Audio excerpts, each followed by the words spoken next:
Uh, hey people. It's me, Robert. Um, my buddy Parker, good buddy, good pal, Parker, has posted. Oh, spoilers. Um, has posted this video. It's it's good. You should watch it. I bet you can I bet you can hear my mouse click sound. Um, you should watch it. It's I guess the URL's here if you really want it. Um, and as as is customary, I'll flash you his Discord real quick. um, but so to Parker, I did I did in fact watch it. I watched it all. I watched it while I was doing my homework in the background.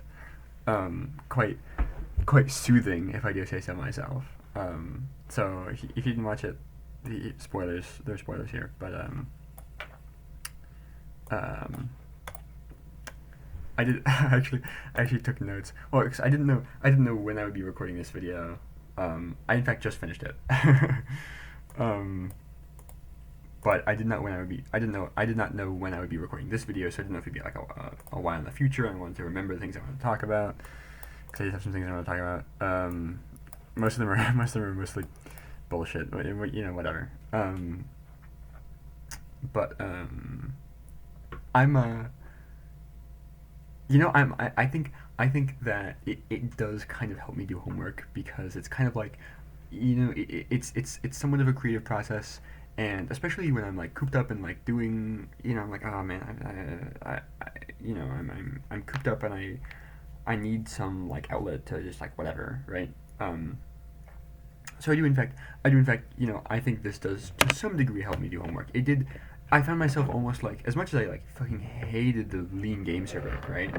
Um, it did kind of help me. Like I was like, you know, this is kind of fun to like, you know, hop on and yap about fucking whatever, right? Robert, try not to swear. Challenge impossible.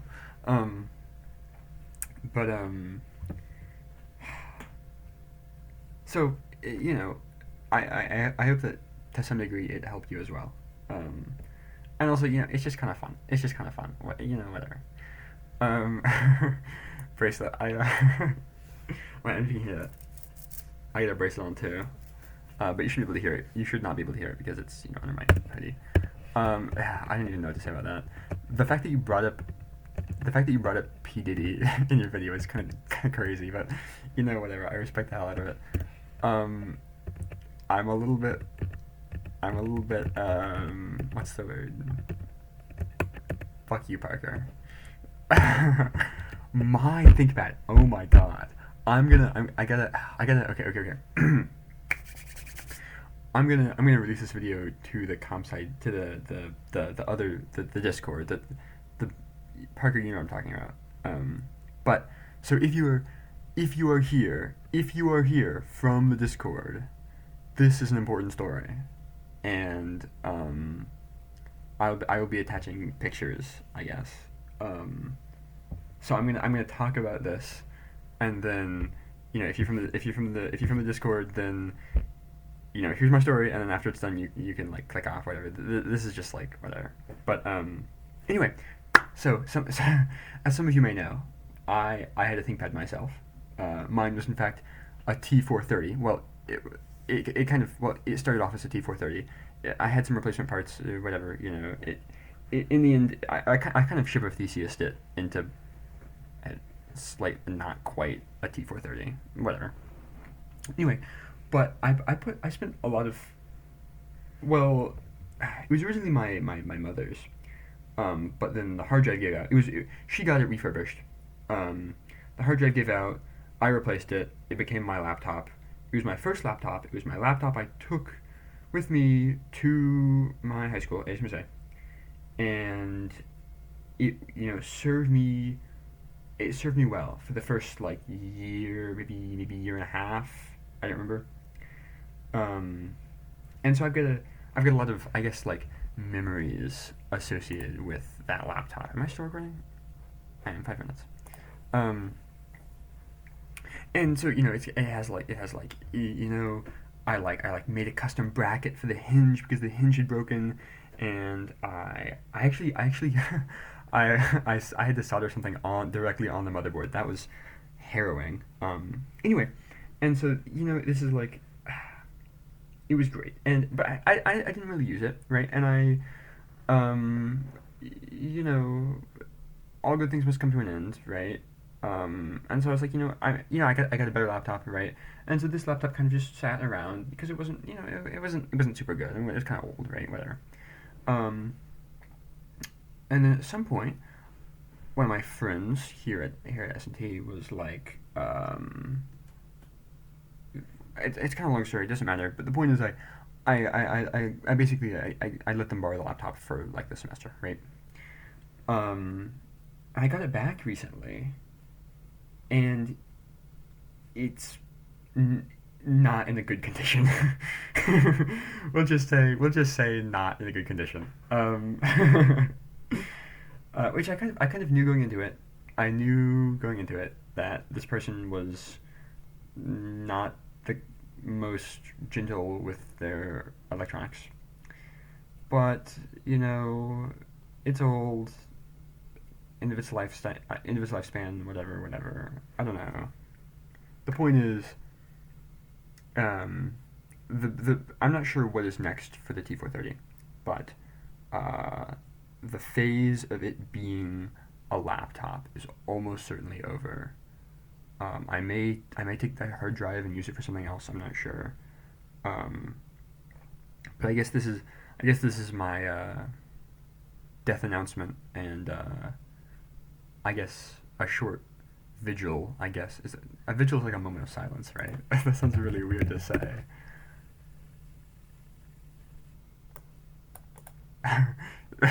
during the time usually spent asleep.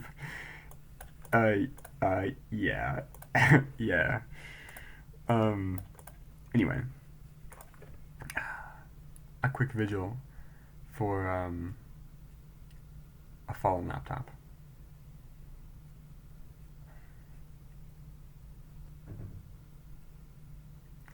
I actually cried over this laptop. I'm not gonna lie. Um, it was very poetic. I shed a single tear directly onto the lid of the laptop. Anyway, so yeah, I guess this section was just this was a really long announcement for anybody who's here from the Discord server. Anyway, that's the end of the announcement. Um, I may do something else with it that's like remains to be seen. I guess like a glass coffin. Um, but so yeah, if you're here for the T430 announcement, this is your cue to leave. That was all. I will be posting pictures because it's cool. Bye bye. Um, and then there's the rest of the video, which is just about me doing homework and yapping. Go figure. Anyway, that was all. That was all. Oh, also, I respect the i3. I've considered it myself. Currently, I use KDE Plasma. Very cool. It kind of just works. It's fantastic. Highly recommend. But I do respect the i3, and I've kind of wanted to try it myself. It looks. I'm not sure what exactly you've got going on here. Oh, I don't have. Oh, it was here. I don't exactly know what you've got going on here. Pause. Um, will it be higher quality, please? 1080. Give me that sweet, sweet 1080. Um, I'm not sure what you've got. This looks different from the i3 I remember, but maybe it's just because. Oh well, the i3 I remember was from like ages ago. Holy shit, ages ago. Shit. Oh shit. I was like fucking 10 or something. Oh Christ. Um. Anyway, I may at some point give it another shot. I'm not sure. Pause. God damn you. I may give it another shot. I'm not really sure what the relationship between like what is. I mean, is i3 is just a window manager? So then presumably I could install i3 with the rest of. I mean, because like KDE. is a desktop environment, right? So presumably I could install i3 on top of, or like kind of with KDE. Does that make any sense? Plasma plus i3 is amazing. Oh.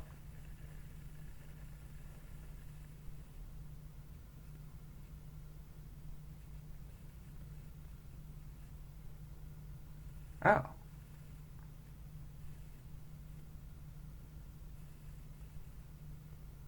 This person kind of sounds like me.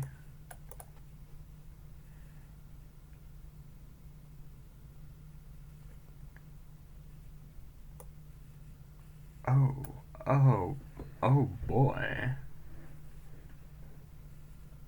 Anyway, sorry. That's a lot of what this video is gonna be. Anyway, oh, if you're watching, hi Maya. I just thought it was funny. I really was not. I was not expecting a Maya reference in the in the fucking video, but that's there, I guess. Um, added to the cinematic universe. Anyway, so I guess without further ado, I don't even I don't even know what to say about that. I've I've got a monster. I don't know if you can hear it. That's you. You can hear that in a number of my previous videos of the kind of iconic like empty can on a desk sound. It was probably a monster then. It's a monster now. I promise I'm not an addict. I don't drink. I don't actually drink that much Monster. It's not a problem. I promise. Um, but anyway, that is that. Okay, I guess. Shit, this only took me 10 minutes. Actually, it's actually not that bad. Oops, another Discord flash. Um, Discord jump scare. Anyway, I guess now it's on to boring homework. Oh, I should give. Okay, there's a bit of context. Background picture is fantastic. Thank you, previous me. Oops, spoilers. Okay, what do I have to do? Close module 7. I'm done with that.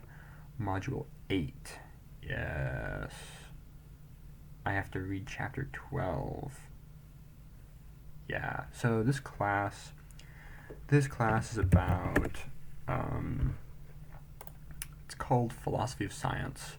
Basically, it's kind of just like, how do we know the things that we know? Well, that's more like epistemology, I guess. Epistemology. This is more like, science is cool. Why is science cool? What makes science cool? And is science perhaps not cool? Spoiler alert, science is cool. But, I really hope that's Bill Nye versus a fucking lump of ham. Wait, surely it's not a lump of ham, but is it Bill Nye? Holy shit, it is. Oh my god, is Bill Nye debating? What the? Okay. We'll come back to that one, I guess. Anyway, and so, but it's kind of a weird class. It's kind of an odd class. It's actually taught through UMSL. Don't ask me what UMSL stands for. Wait, University of Missouri St. Louis. I think that's right. Not to dox myself, but I don't go to UMSL. I know that. Spoiler alert. So it's taught by one Andrew Black, right? Andrew Black is a cool guy. He is I don't know, cool guy. But he wrote the textbook himself, and it's not like a, what's it called? The book has a name. What is it called? The Authority of Science. Yeah. Which is largely what the book is about. It's like, how do we? I mean, like why? Like I said, why is science cool? And by cool, I mean trusted by society and have so much sway in society. He wrote the textbook himself, which I think is admirable. But as it's not like I don't think it's an officially published book. What happens if I look up the Authority of Science? The Authority. I've never actually tried this before. Everyone loves a live demo, right? Book.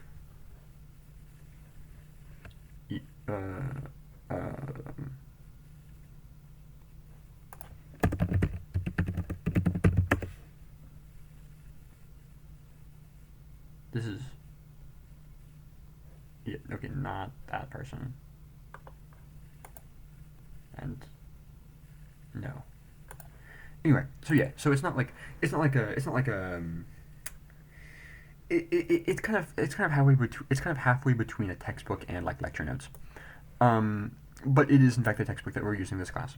And as you know, given the fact that it has not been through an editor and whatnot, right? There's some minor spelling mistakes, and so I was like, hey, Andrew Black, Mr. Black, Professor Black, Doctor Black. He might have a doctor. I'm not sure what his degree is, but he's a cool guy.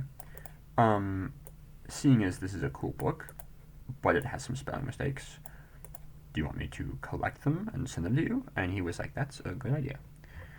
I said this at the beginning of the year, and I proceeded to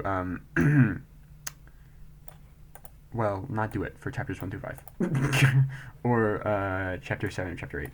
Long story, whatever, doesn't matter. But I did it for chapter 6, and I've done it for chapters 9, 10, and 11.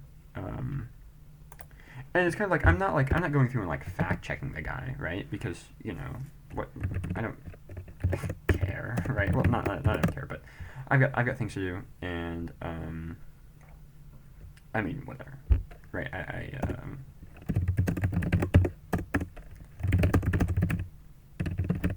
I'm not like an editor, right? And I don't I don't want this to put any actually like real additional strain on me, right? This is more of just I'm reading through and I notice a spelling error, I'll write it down, right?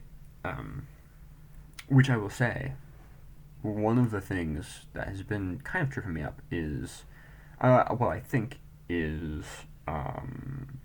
he got his bachelor's in the University of London, and so some of the things he says, they sound just a little bit off,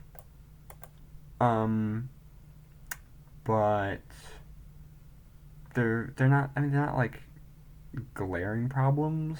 And if you kind of look into it, a lot of them are just kind of like, yeah, that's kind of just how they do it in England, whatever. Like he uses on this view, like so it's like some people think some people think that all A's are B's, right? On this view, this is an A, which means that therefore it is also a B, right? Whereas I would say something like, under this view, or perhaps like, according to this view. And so when I first read that, I was like, that seems like not what he's trying to say. But he used it multiple times, so I think that is what he's trying to say. So I've tried to stick to like strictly like, okay, like this one, right? If you want to take the time to read all that mumbo jumbo, this is very clearly just a spelling mistake. And so I am doing absolutely no stylistic corrections, only like glaringly obvious, there's no way this is right. That was, oh my god, a lot of yapping. But and so for the first little bit will just be me. It helps me if I read out loud, and in order to enunciate and think about what I'm saying, that's kind of why I'm recording this. And also just to yap, because I love yapping. Oh my god, I love yapping so much. Ooh, ooh. I love word spaces. Oh my god, they're so good. Okay, oh shit, how long did this take me? A 20-minute preamble? Oh my god, I just wasted 20 minutes of my life. That's fucking sick, baby. Let's go. Okay, without further ado, here we go. Let me take a sip of water. I'm all out of Monster Energy, so only water to wet my palate now. Oh shit! Sorry, one more thing. Parker brought up audio quality. I kind of don't care because I'm kind of going for like, I don't want to. I want to put as little amount of effort into like production as possible, right? But also, my first several videos were done in like a barren cement block room. And this video hopefully sounds somewhat better. It is in a significantly less barren cement block room, i.e. my dorm.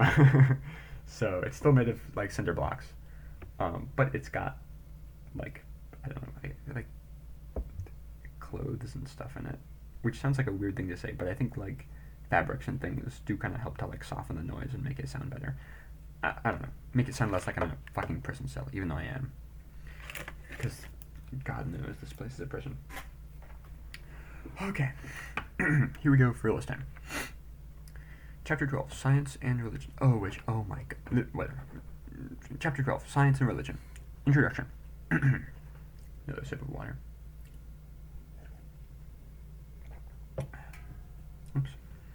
We introduced the theme of this book by observing that the institution of science has an unrivaled authority in our culture. What this means is that the deliverances of scientists and their theories are regarded as having a measure of justification we don't afford to other fields of thought or culture.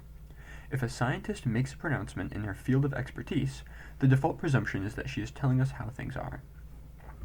Is there two new lines there? Whatever. That's bordering on way too nitpicky. Whatever. He does a lot of inconsistent things, and I'm whatever.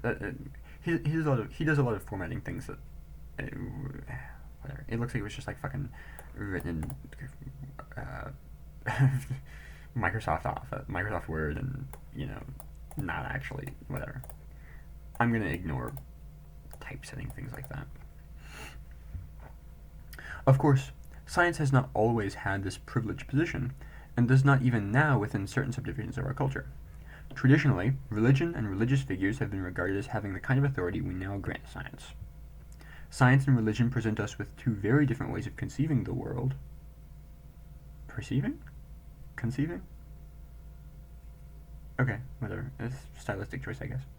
And this has led, in many instances, to conflict, or at least the perception of conflict between the two. Ooh, okay. An example, Galileo. He likes Galileo a lot. He talks about Galileo a lot. That and, like Newtonian physics, like. Perhaps the most historically notorious example of the conflict of science and religion is the case of Galileo. Galileo was a particularly forceful, even strident proponent of the Copernican hypothesis that the Earth is not at the center of the universe, but rather orbits annually around the sun. For his teaching of this idea, he was brought in 1619 before the Papal Inquisition, a sort of court of religious orthodoxy, and asked to answer to a charge of heresy. The reasons why the view might be thought heretical are complex, but the inquisitors identified biblical passages entailing the movement of the sun, and its noteworthy standing still on one occasion. Holy shit. And the fixity of the earth at the center of the heavens. The geocentric picture painted at points in the Bible was reflected in the prevailing Aristotelian view of the cosmos. He likes Aristotle a lot too. A view which was strongly tied to the complex theology of St. Thomas Aquinas? I don't actually know. That was influential in church thinking even in the 17th century. Okay. Galileo, who had powerful friends at the papal court, survived his first encounter with Inquisition relatively comfortably with an agreement that, while he could continue to teach the Copernican hypothesis, he should not teach it as the truth, but rather as one useful model among many. Galileo's pride and intellectual honesty got the better of him, and he continued to teach and publish Copernican ideas until he was brought before the Inquisition again in 1634. This time, his influential friends were gone, and he was condemned, forced to recant the Copernican hypothesis, and lived out the short remainder of his life under house arrest. Whoa, okay. As we tell Galileo's story today, it is one of rational science in direct conflict with an authoritarian church whose doctrines were based on scripture and revealed theology rather than experience and reason.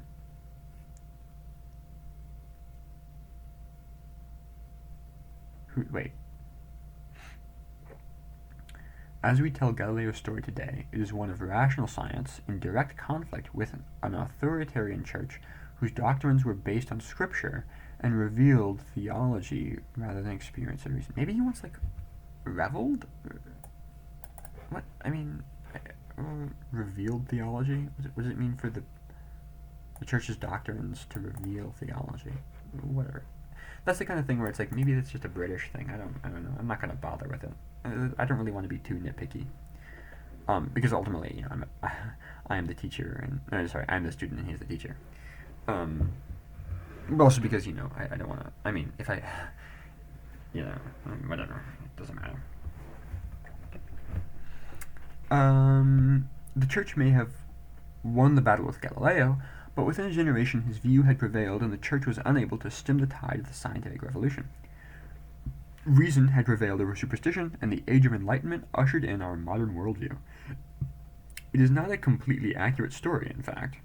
For one thing, the motivations of Galileo's accusers were as much political as theological. Even in Galileo's time, flexibility in the interpretation of Scripture was quite wide, especially in the Catholic Church. Ironic.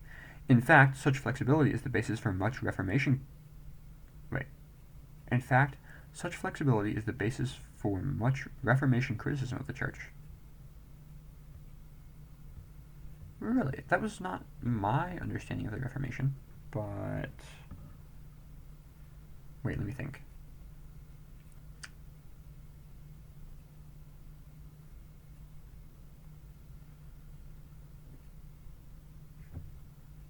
Well, I mean, I don't know. My perception of it is that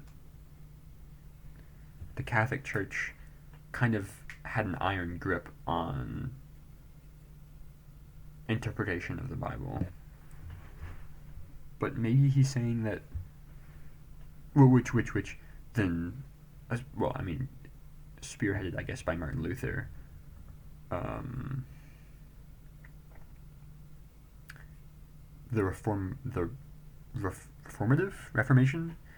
The Reformation people. I'm just gonna refer to all of them as Martin Luther, which Martin Luther thought that their interpretation was wrong. So maybe he's saying that. Maybe when he said, okay, he says the flexibility of the interpretation was the basis for the Reformation criticism of the Church. Maybe he's trying to say that Martin Luther thought that their interpretation was wrong, i.e., flexible. Like, in order for it to be wrong, it has to be flexible, I guess. I've always kind of had the view that the Catholic Church had, in fact, the opposite of a flexible basis, like an inflexible interpretation of Scripture. But I don't know. That could be like modern Catholic Church versus old Catholic Church. I could be wrong about the Reformation. I could be wrong about Catholics. He could be wrong about Reformation. He could be wrong about Catholics. I don't know. Also, this is from the perspective of someone with a Protestant education when it comes to religion. In any case, then also we should consider who Galileo's influential friends were. They were religious figures, cardinals and bishops, teachers at the Vatican College, even the Pope himself at one time. The scientific revolution was not a period of stark conflict between church and science. Much important work, especially in places like Italy and France, was conducted by religious figures with both the curiosity and the time and facilities. Oh, okay, maybe comma, whatever. Religious figures with both the curiosity and the time and facilities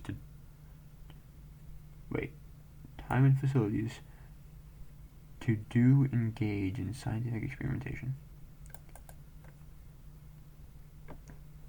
Much important work, especially in places like Italy and France, was conducted by religious figures with both the curiosity and the time and facilities to engage in scientific experimentation.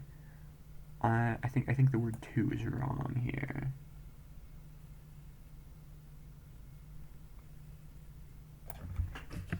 So here's the process. What page is this on? This is page 2? Yeah. PDF page 2, book page 115. Point of interest. That sounds like point of order in I don't hate Mao. I have mixed opinions on Mao. I know a lot of people who hate Mao. Okay, religious figures with. Oh, I should put a.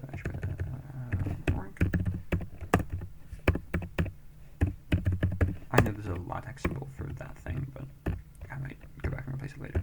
And I'm kind of writing this as in kind of a weird fusion format between like there's like markdown elements, right, with the header, and there's like LaTeX elements of the thing, and it's in a .txt, and you know, this would not look well formatted in either LaTeX or Markdown, but it looks okay as a text document.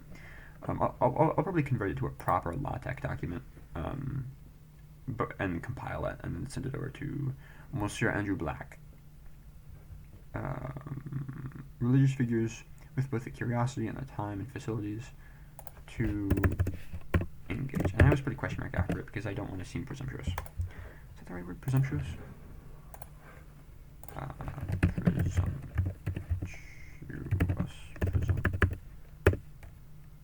Presumptuous. I don't know how you spell it actually. Presumptuous. Oh, it's okay. There was a P in there. Failing to observe the limits of what is permitted or appropriate. Yes. Okay, yeah, that's perfect actually. I'm practically an English major at this point. Okay. Here. Oh, actually, I'm going to double check this. Religious figures with both the curiosity and the time and facilities to engage in scientific experimentation. Religious figures with both the curiosity and the time and facilities to engage in scientific experimentation. Perfect. Are these overlapping a little bit? That's going to bother me. Here we go. Wait. There's a reference here. This background, fantastic work of art, made in MS Paint by the Ellie mentioned in Parker's video. So that's something. I really like this.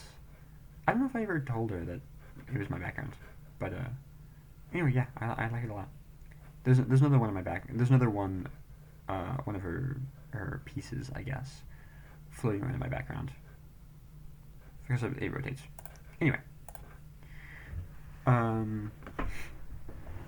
okay. So the conflict between Galileo and the Church is not straightforward and is open to interpretation. We'll take up some of the interpretive issues below. 3 contemporary examples. 1. The age of the universe. Oh dear. Scientists tell us that the last glacial period of the most recent ice age ended 10,000 years ago. That the Himalaya range... Is that Himalayan range or Himalaya range? Himalaya... I spelled that so wrong. I don't even care.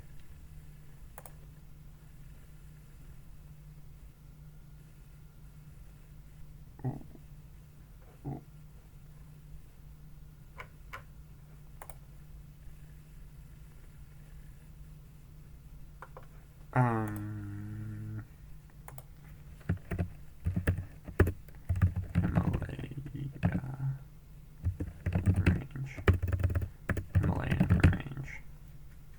I think it's supposed to be Himalayan range. That the Himalaya range... Is this another British thing? I think it's supposed to be Himalayan. Himalayan range. Wait, how many? 5 matches? Yeah. This is how I spell check is checking Wikipedia to see if the thing appears. That was kind of a joke.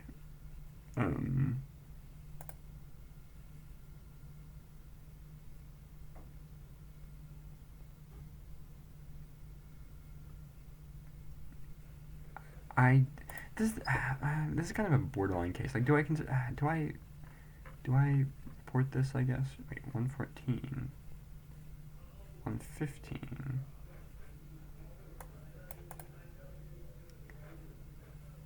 I don't know if you can hear the bozos outside. Okay. Yeah, I'm gonna go with. This is probably wrong. What the fuck? Holy shit. This is what happens when you Oh wait, what's the command? Oh fuck.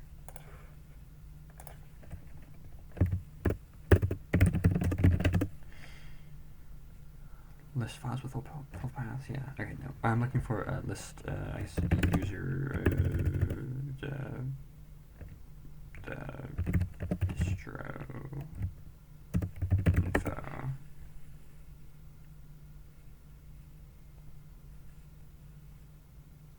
Or yeah, maybe.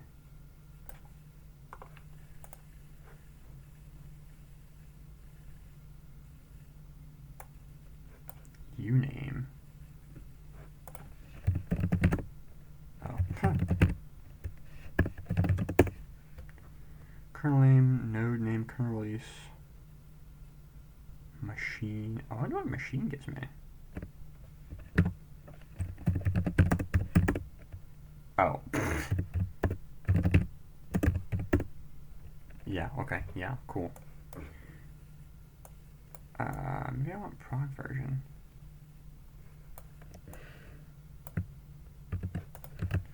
Normally I would not suggest copying and pasting commands from the internet, but I know what this one does, so. Debian. Yeah, it's Debian. Maybe I want, ooh, actually, you don't probably have it. Oh, system. Shit. I want about the system. Boom, look at that. Look at that. KE Plasma version, V version, kernel version, graphics platform, X11, you know, it is what it is. Hardware. I don't care. Debian, yeah, 12. Yeah, specifically, cat.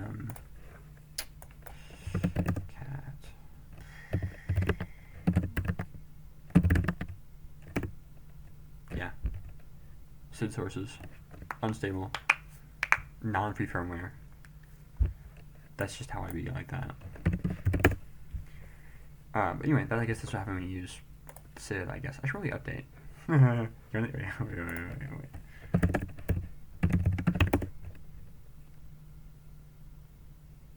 Did I fuck it up? I did.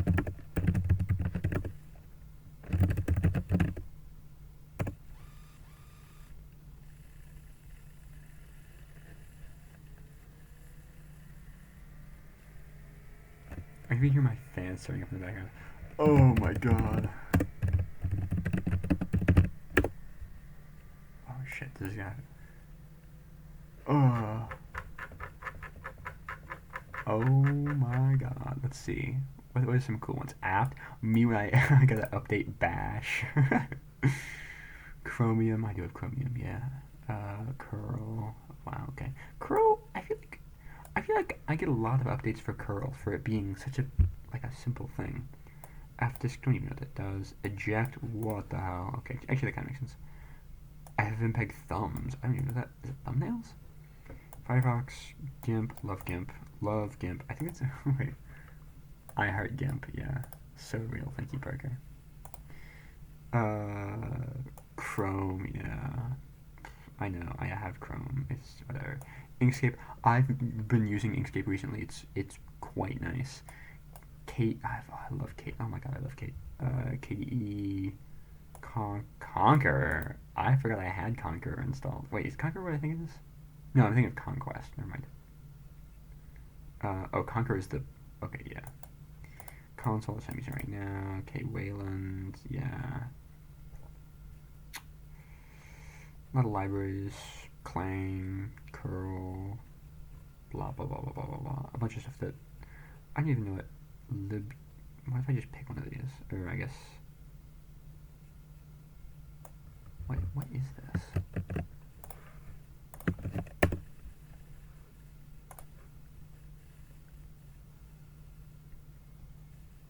What? This doesn't help me. What is KF6? What?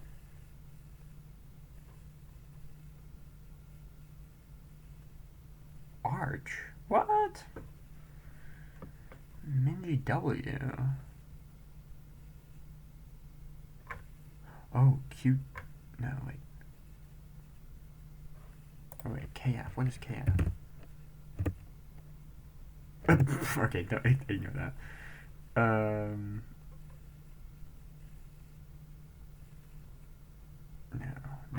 I want. WNKE.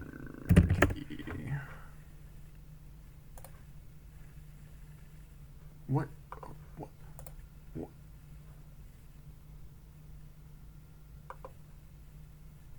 What is KF5? What is KF5? This doesn't have it. What is KF5? What does this mean?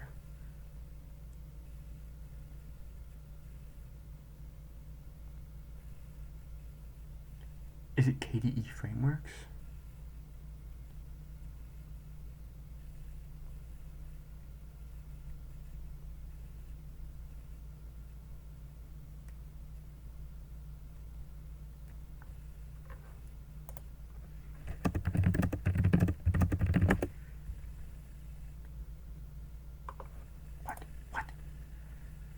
What?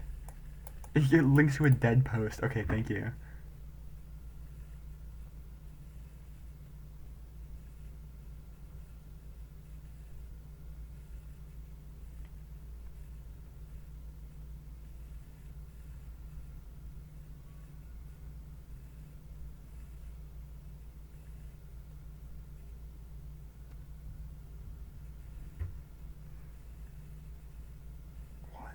What does it mean?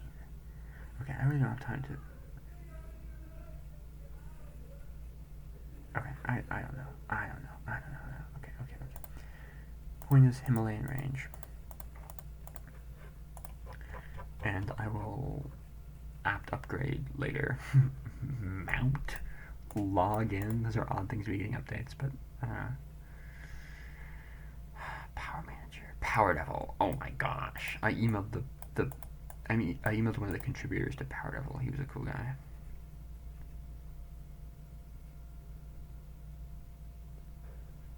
White DLP. Love that software. Okay.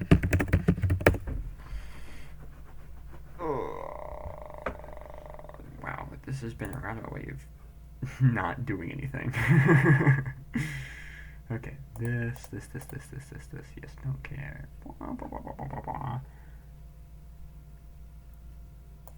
The Himalaya range is among the world's youngest major mountain ranges.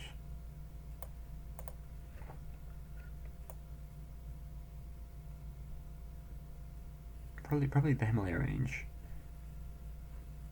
Yeah, I'm sometimes not quite sure how much to include in this.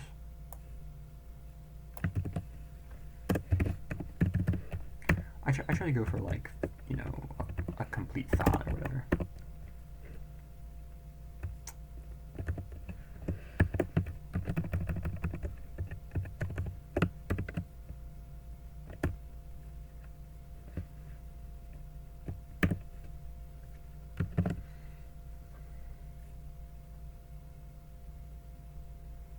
Yeah, that works. Okay. Having started to be formed about 50 million years ago. Okay. Scientists tell us that the last glacial period of the most recent ice age ended 10,000 years ago. That the Himalaya range is among the world's youngest major mountain ranges, having started to be formed about 50 million years ago. That organic life emerged on our planet between 1 and 2 billion years ago. That the planet itself has been around for approximately 4.5 billion years. And that the universe itself came into being, at least in its present incarnation. Okay, a statement. Sorry. Nearly 14 billion years ago. Okay. That...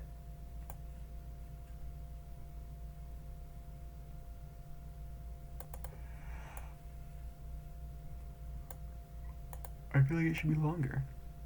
I mean, hell, there's like 18 billion... There's 8 billion people on Earth right now, right?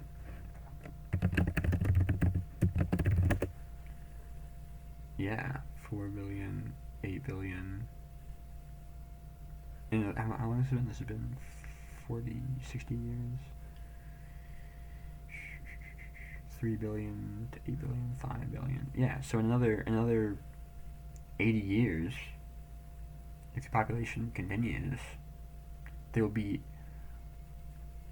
one person for every year that the universe has existed. That's kind of weird. For, how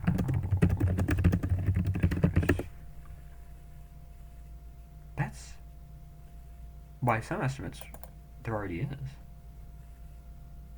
Oh, okay. Oh, oh, okay. Oh, anyway, that's that's a weird sense of scale, I guess. Considering we've only been around for a couple of thousand. These estimates of these estimates of massive periods of time, grounded as they are in the complex interplay of our scientific theories in physics, astronomy, chemistry, biology, and geology. Oh, and also he doesn't use fucking Oxford commas, which bugs me to no end. Um, have become have become a commonplace for us. Maybe it's a British thing. Wait, so might as well I'll do this. Become commonplace versus become a commonplace. No, wait. What did he say? Have become a commonplace. I think there should something. I feel like A is not right here, because I mean, yeah, this is not gonna.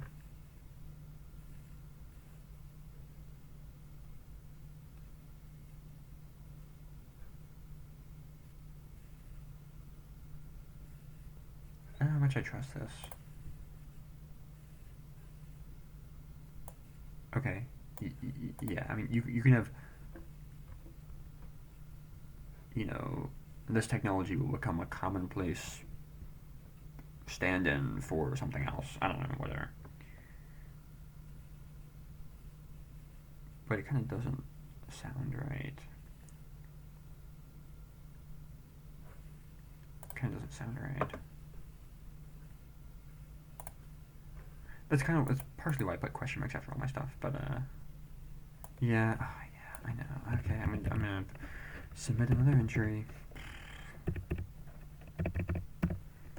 I should have a copy and pastable blank version of this, I guess. Anyway,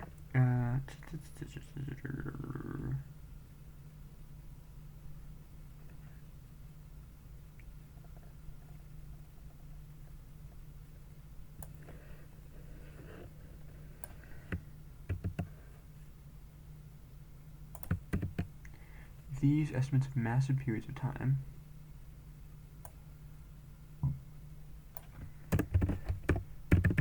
have become a commonplace for us. Yeah, this doesn't make any. Andrew Black, you're not making any sense. These estimates of massive periods of time have become commonplace for us. Yeah, that sounds so much better. Way much better. So much better. Oh my god, it's fucking 2 a.m. and I've gotten through fucking 2 pages of this shit. Maybe recording this is a bad idea. It's okay, I have my monster. I'll be good. Another sip of water.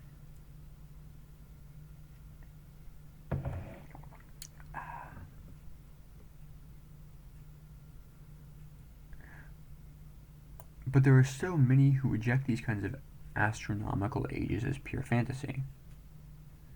This also, okay, I think this is also grammatically incorrect. But I have taken kind of the view that this is a narrative work, I guess, and, this is something that I would, say. It's not something that I would write personally. I would not write that. But it's something I would say, and I can kind of respect that this is somewhat of a narrative work. So, I'm not going to be beginning about that. Whatever. But this mistake, I feel like, interrupts the flow. But there are so many who reject these ideas, who reject these kinds of astronomical ages as pure fantasy. Aye. They are not in keeping with the chronology of what many take to be the most authoritative source on the history of the universe, the Bible.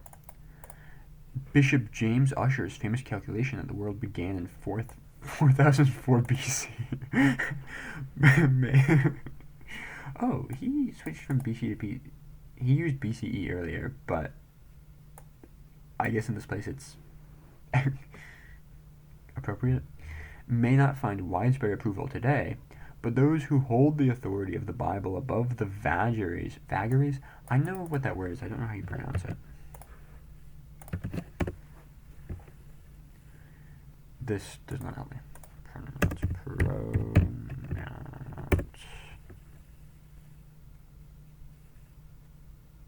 Vagaries? No, what? Vagaries. Vagaries? Vagaries. Vagaries? Necessarily vagaries. Maybe, okay, actually, the word vagaries sounds kind of whatever. what's like phallic, but like, wait.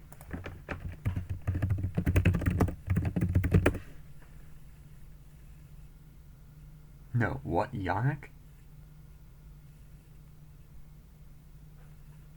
Whoa, what? Wait, shaped like a yoni?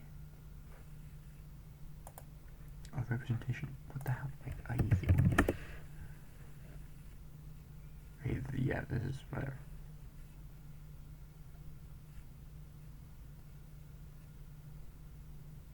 Oh, abode.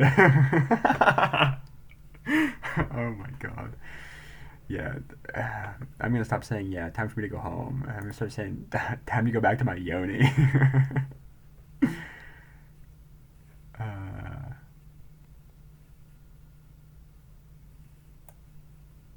that's a spectrum, I guess. I guess so is phallic. Well, I've always kind of interpreted phallic as specifically the shaft, but I don't know. Huh. Not gonna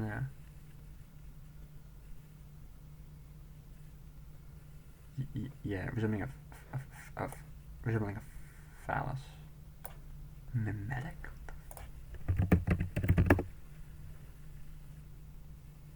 Oh. Okay. Oh, okay. So like kind of a imitation, mimesis is imitation, or mimicry. Sure. Okay.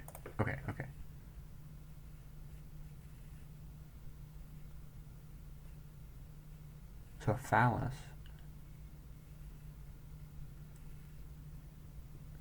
So a phallus is a penis or representation of a penis. Specifically erect. Okay.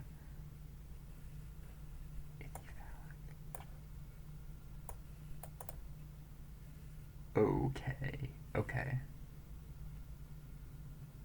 That's kind of vague about whether it includes the balls or not. You know what? Unimportant. Yannick. The word I'm looking for is Yannick. That's not where I'm meant to go. I'm meant to go here.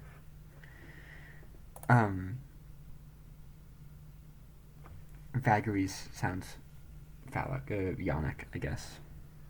Does that sentence make sense? I mean, I know it makes sense, but like, does it hold up under vigorous examination? Vagaries. Okay. But those who hold the authority of the Bible above the vagaries of scientific theory hold that, however old the world is, it began as a world with life forms and natural... Oh, whoa, wait, what? Okay, wait. Bishop James Ussher's famous calculation that the world began in 4004 BC may not find widespread approval today, but those who hold the authority of the Bible above the vagaries of scientific theory hold that, however old the world is, it began as a world with life forms and natural processes pretty much like those we experience today, and its recorded history began shortly after its creation. The biblical account of the history of the universe and the contemporarily accepted scientific theories about it cannot both be literally true. Ooh, yeah. I mean, this is the. Sure, yeah.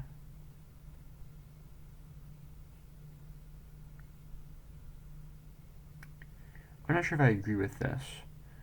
Those who hold the authority of the Bible above the vagaries of scientific theory hold that, however old the world is, it began as a world with life forms and natural processes pretty much like those we experience today, and its recorded history began shortly after its creation. Okay. This is me being kind of pedantic, but in fact, having a good Lutheran education, Lutheran being a denomination of a Protestant denomination, which is really ironic if you look into a lot of stuff. Um, um, I'm not exactly sure what specifically the Lutheran stance on this is, but some interpretations of the Bible do account to some degree of like the world being formed over a long period of time, because there's like the the actual literal words written in the most recent translation of the Bible say that it was created over the course of 7 days. But if you kind of like tilt your head and squint, you can be like, well, when they say 7 days, they really mean 7,000 years or something, right? I think my time scale is still off. 7 million years, I guess.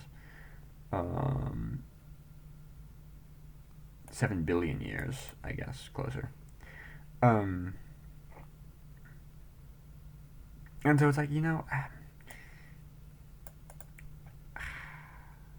but the thing is like, it's hard. I'm not gonna write this into my corrections thing because like, at the end of the day, it's like, bro, it's like the question of, is a Christian allowed to get a haircut? Well, according to this biblical passage, no, and according to this biblical passage, yes, right? So it's like, and according to this third interpretation, a Christian is only allowed to cut his hair, but only on Sundays or something, right? So it's like I'm not gonna correct. I'm not gonna correct this, right? Because is it or whatever? This is like a 2 sentence offhand comment.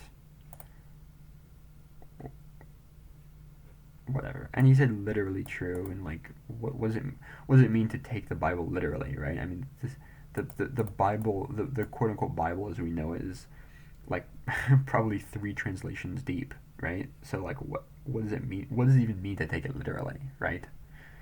Um. Anyway, anyway. The point being, I would not write this sentence myself, but I'm not going to correct it. 2. The origin of the universe. Closely related to the issue of the age of the universe, though clearly not the same issue, is the question of its origin. These are not the same issue, since two people may accept in broad outline the modern scientific view of the age of the universe and still reasonably disagree about how it came to be. This issue is a little harder to articulate as a clear conflict between science and religion, because science, unlike most religions, does not have anything conclusive to say about the ultimate cause of the origin of the universe. Our best evidence, conjoined with sophisticated mathematical theory, points to a time about 14 billion years ago when the universe was an extremely compact and dense point, a singularity, which subsequently underwent physical processes leading to its immensely rapid expansion. The event we know as the Big Bang. Like the show? /J. In the first few moments of this expansion, matter and the laws governing it came into being, and the laws governing it. Okay, sure. That's a statement. Came into being, ushering in the long history that led to where we are today. As has been mentioned, this picture of the development of the cosmos is widely accepted, even among most religious believers with enough education to be acquainted with the theory. Where there is less argument is what brought the Big Bang about. For those for whom the universe is the product of an intelligent, benevolent creator, the answer is that God brought about the Big Bang, or whatever else was the origin of the universe.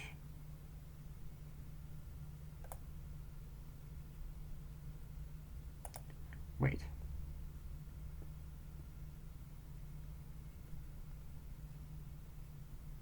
Less? Oh. Sorry. I was reading this as where there is less argument. This is where there is less agreement. Okay, yes, this actually makes complete sense. Maybe I should not be doing work right now. Anyway. Where there is, I really have a lot of stuff to do. But I'm on the last one, right? Yeah, okay. Thank God.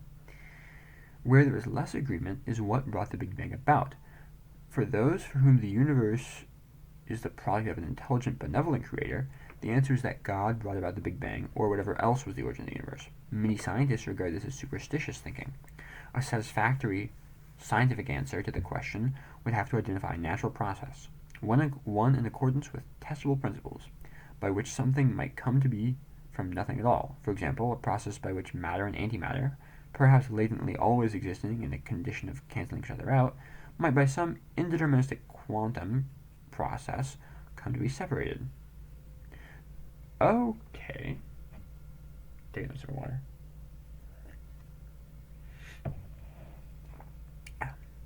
The main point is that where religion says God created the universe, scientific fundamentalism would claim that that view solves no scientific problem. Scientific fundamentalism. Shit, I think that's the view that science has to have a pragmatic use.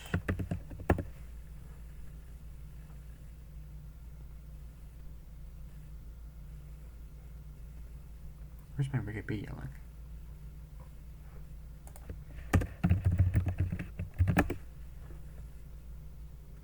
Okay, never mind.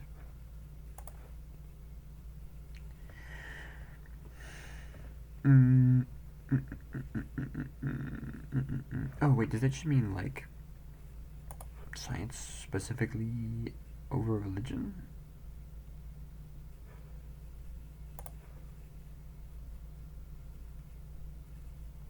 Okay, yeah.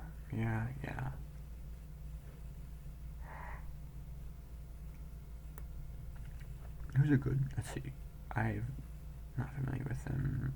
National Institutes of Health.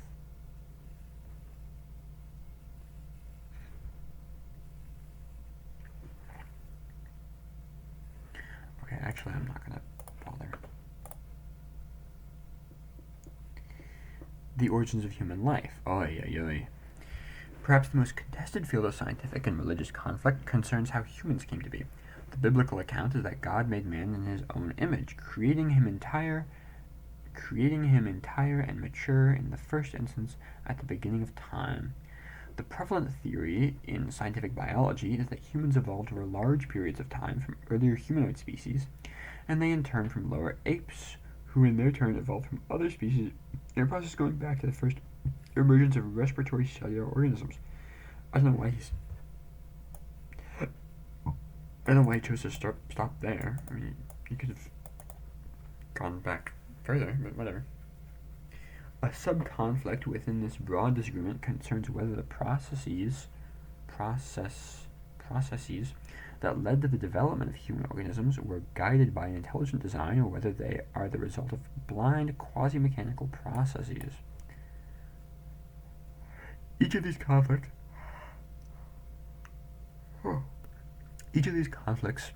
between science and religion arises when the specific details of scientific theory point to a reality inconsistent with the specific details of religious scripture or theological doctrine.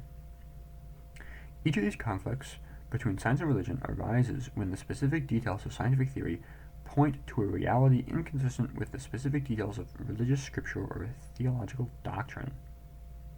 Once again, I zoned out before finishing the sentence.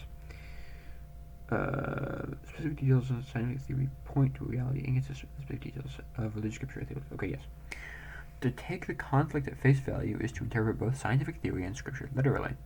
As we have seen in the case of science, not everyone believes that scientific theory should be taken as giving us a literally true description of reality, and certainly many, if not most, religious believers hold that the scriptures on which their beliefs are based should often be taken as figurative. Oh boy. Yeah. Um, I will add, this is my own personal, I guess, belief in there, is that my kind of, I guess, perception is that a lot of religious believers, and also, people who call themselves, I guess, atheists, haven't really thought about it. And they don't say, oh, is my religious belief figurative or literal? They just don't think about it. Or, am I an atheist because I truly believe there is no God, or because I haven't thought about it? And I think, I mean, personally, this is a topic for another time. If anybody knows me, or even if you don't know me, and you care, ask me about my stance, specifically whether I'm atheist or not. That's an interesting question. The answer might surprise you.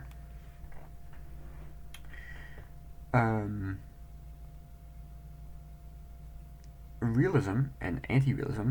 Oh, he sometimes he puts an apostrophe here, sometimes he doesn't. I'm like, I want to take this book and bring it to the next level, because I think if this were rewritten in LaTeX and it was like made, I want to edit this book. That's what I want to do. I want to edit this book and redo it, because I've always been like, oh man, I love LaTeX. I want to really flex its capabilities. I think this is the perfect case where LaTeX would be like just fantastic. Maybe I will do that.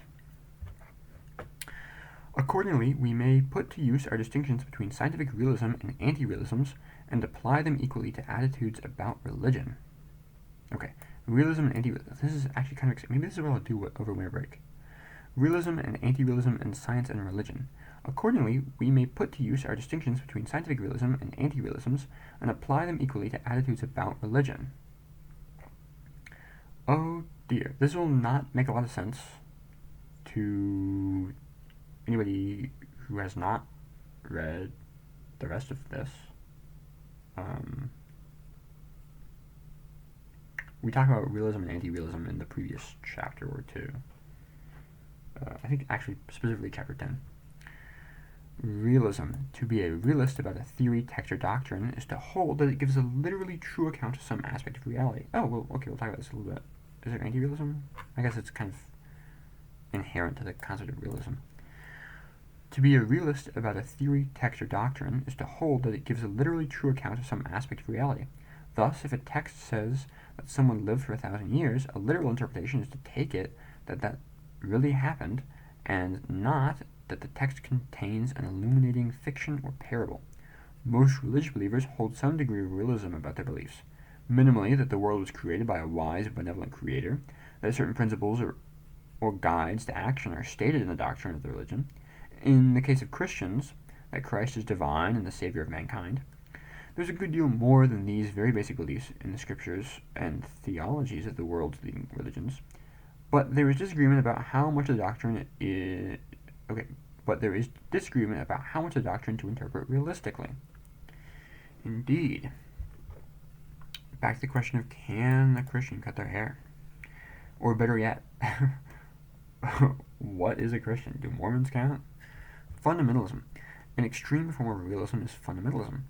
A realist about religion claims that the doctrines of their religion are intended to be true. An extreme form of realism is fundamentalism.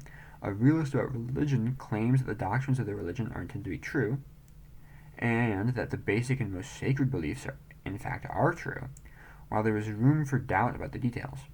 A fundamentalist, on the other hand, claims that there is no room for doubt. All the doctrines of Scripture or theology are certainly true.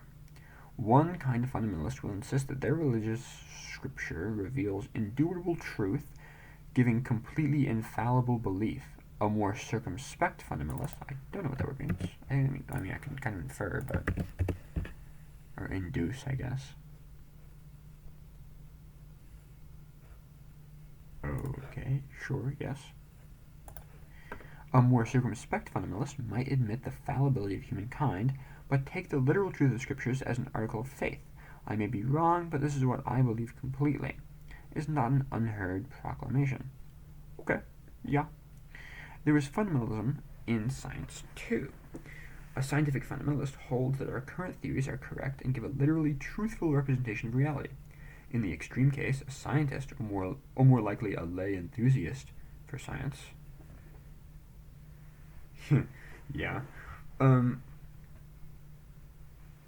might hold that our current theories are infallible. However, a more plausible and even quite common form of fundamentalism about science is to admit the fallibility and future revisability of scientific theories, yet to insist that for our purposes we should treat our theories as though they are completely and literally true. It is sometimes said that science is just another religion, that scientists hew to their theories and methods with the same kind of blind and unsupportable faith that religious believers do to their beliefs. I have heard the word, but only in the sense of like to cut something out of something else.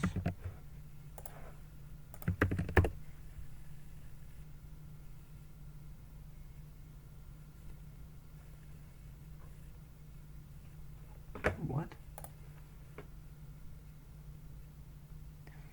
It's sometimes said that science is just another religion, that scientists hew to their theories.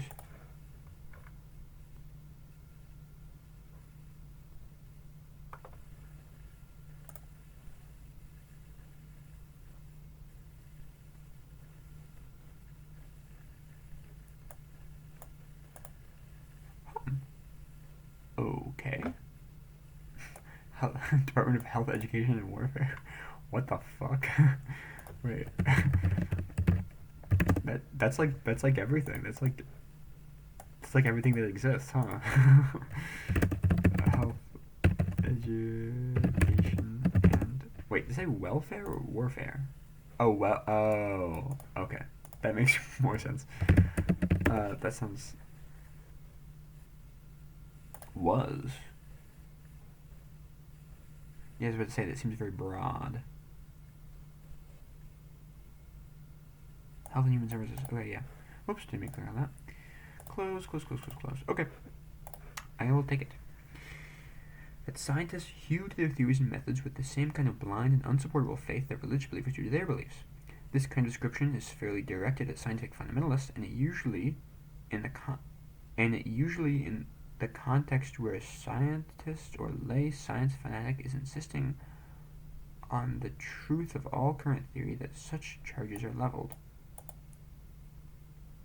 Okay, wait a minute. This one's kind of a doozy. This kind of description is fairly directed at scientific fundamentalists, and it is usually in the context where a scientist or lay science fanatic is insisting on the truth of all current theory, that such charges are leveled. Yeah, I think there should be an is in here.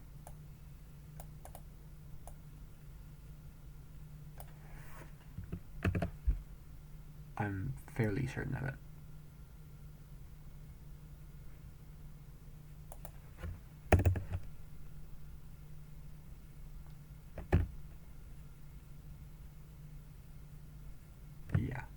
Yeah. Oops.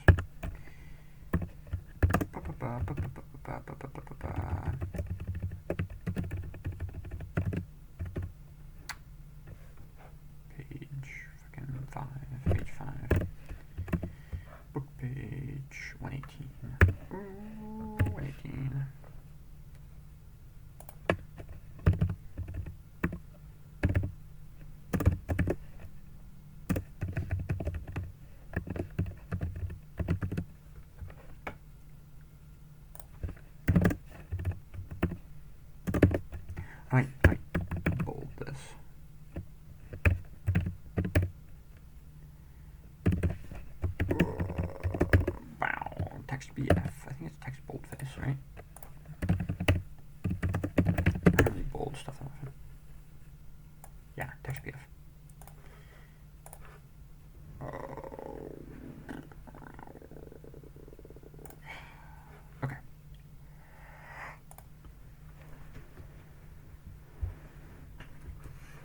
conservative anti-realism.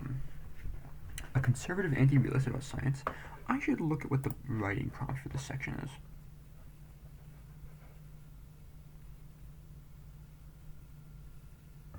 Oh my god. I'm almost like done. Whoa, I'm almost done. What the hell?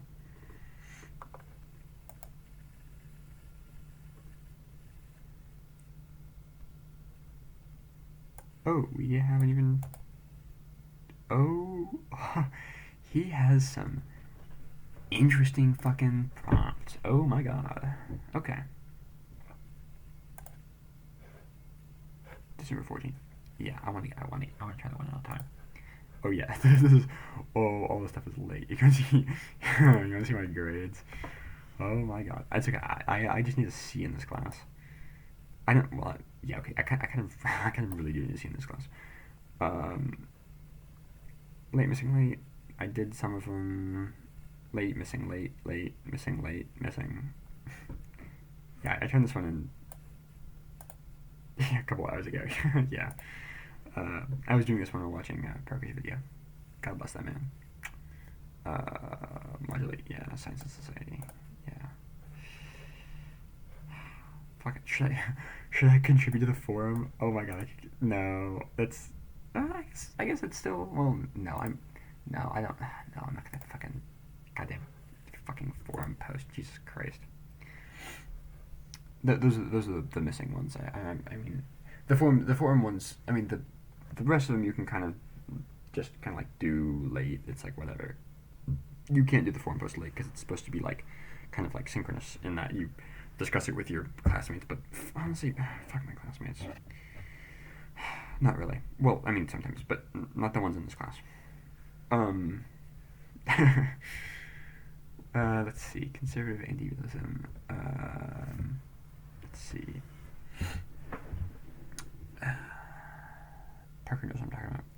Conservative anti-realism. A conservative anti-realist about science held that it is not the purpose of a scientific theory to truly represent reality, but rather to be a useful tool for problem solving. A model or framework that allows us to make predictions of what our experience of the world will be. This view is called conservative in the sense that it does not constitute a radical or critical rejection of science's authority, but rather places that authority in science's usefulness rather than its truthfulness. Sure, a conservative anti-realist about religion holds something similar. The stories from Scripture and the constructions of theology are not meant to be taken literally, but are helpful guides to action. I think that's kind of my dad. Conservative anti-realist. Maybe I'll write that down. Yeah, this is something I was considering talking to Angel Blackout, but I realize he probably doesn't fucking care, but conservative anti-realist.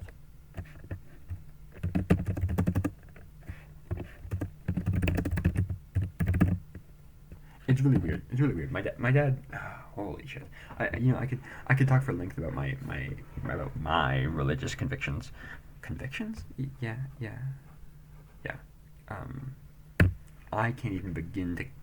Well, I can't begin to, but my dad's religious views are perhaps as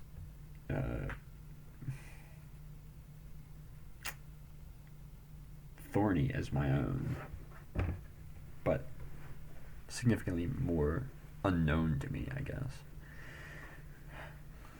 Anglican bishops. Okay.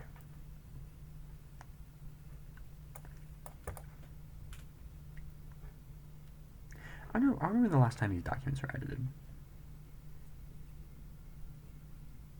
They strike me as not having been edited in a while. I think some of the modules have like video presentations to go along with. Not this one, but like this one, right? And I think they're from like 2016 or something, or some of them are. But this stuff doesn't. I guess this stuff doesn't change that much in that long. But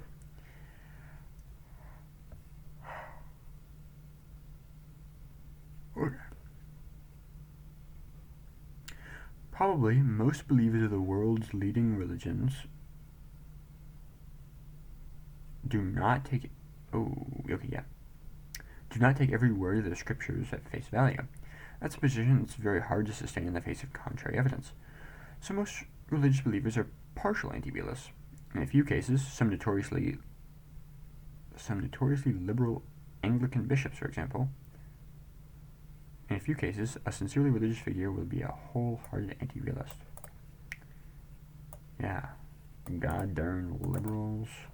Sorry. I'm. I try to maintain a bipartisan. What? Not bipartisan, but because bipartisan, at least in the United States, is used to mean like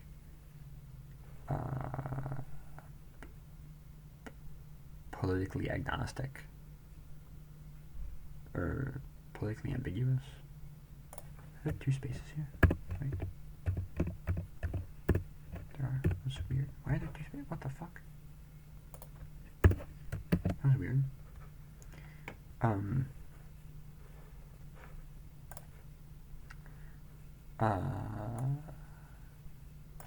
Anyway, but I guess that, I mean, two-party system, yippee! I guess I mean politically ambiguous, but I cannot help but make some jokes, just because, you know what I mean. And that doesn't I guess this doesn't really reveal my position. Not that I'm trying to hide it, I guess, but I do want. I mean, you know, whatever. I don't know. No, fucking, it's 2:30 in the morning. I'm not gonna be discussing this with the fucking random internet people, and potentially non-random internet people. Hello, people I actually know. Shout out to knowing people. Am I right? Anyway, shit. Is this thing on? Yeah, unfortunately. Hour and a half. I maybe. Oh, you'll get to see my writing process. Jesus Christ. I hate sharing my writing process because I'm not the best writer. Critical anti-realism. When we turned to critical anti-realism, we considered. Oh yeah, in previous chapters. We considered interpretations of science according to which it is not a guide to reality, not as useful as it claims to be, and thus should not have the authority it is afforded in our culture. Quite clearly, this is a stance that can be held towards religion too, and is in fact held by many people. Religion critics, mirroring science critics, will say that religion has had a deleterious, I know this word, I don't know how to pronounce it, deleterious? No, it is deleterious.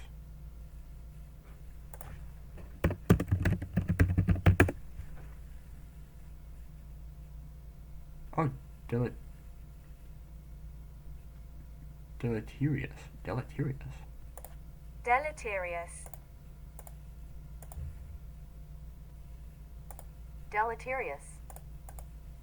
It's not deleterious? Well, damn. Deleterious. Religion has had a deleterious effect on societies, has been used in the pursuit of a malign power structure, has diverted people from true self-understanding and thriving. Wow. The conflict of science and religion. Fundamentalist conflict. We can interpret the conflict of science and religion and approaches to resolving it through the above categories. Most obviously, conflict will arise when a realist interpretation of a scientific theory is inconsistent with a realist interpretation of scripture or theology. Prevailing theory tells us that the earth is billions of years old, that organic life has been around for over 1 billion years, and that humans came into being through a very long process of evolution from other species that no longer exist. If this is literally true about reality, then a scripture which entails that humans and the earth came into being within a week of each other, yeah, I talked about this earlier. That human nature has always been exactly as it is now, and that these events occurred less than 10,000 years ago, cannot be a literally correct description. One must choose one or the other, or neither, but one cannot hold that Both are literally true on pain of contradiction. Fundamentalists about science and fundamentalists about religion cannot find common ground. They each have a vision of reality that the other is equally sure is wrong. A fundamentalist will say that if there is anything of value in the other realm, it must be interpreted anti-realistically. So a religious fundamentalist may say that science is clearly a profoundly useful tool for human thriving, but it operates by working with fictional models to the extent that it is conflict with revealed religion.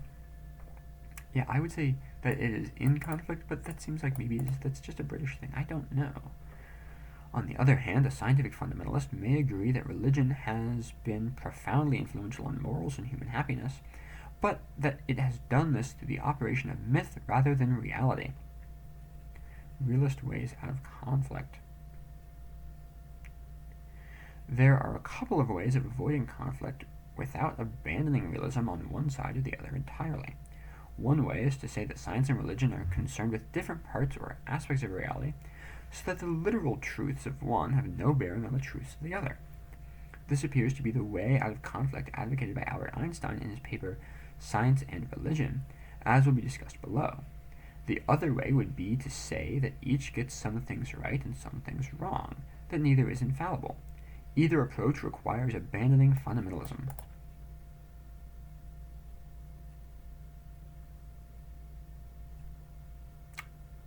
Wait, I thought, okay. I guess I'm a little bit confused on the difference between realism and fundamentalism. Let me ponder this briefly. Maybe I should get another monster. No, bad idea. Bad Robert. Okay, fundamentalism.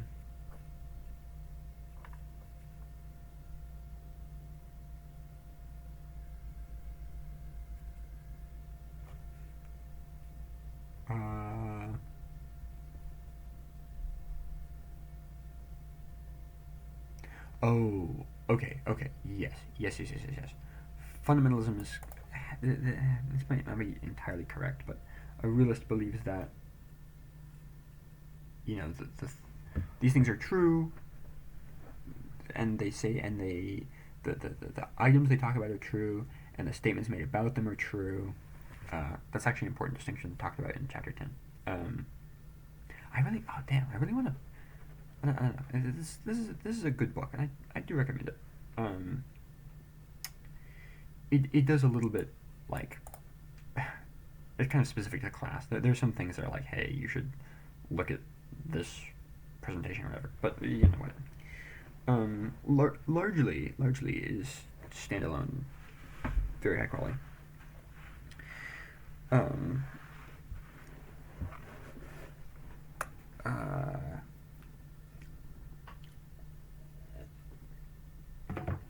In any case, but fundamentalism is this body of doctrine says true things, discusses real objects, and says real statements about them, or I guess true, and also is infallible. Okay, yes. Okay.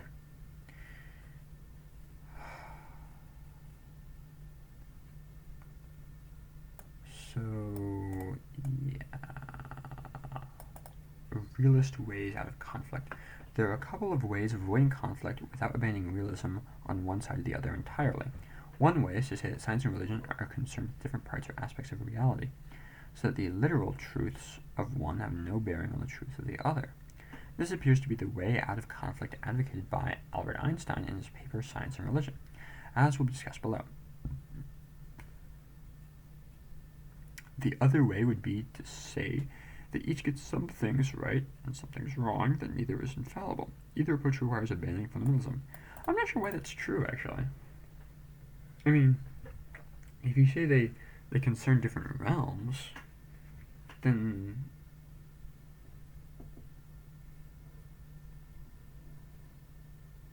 I don't know.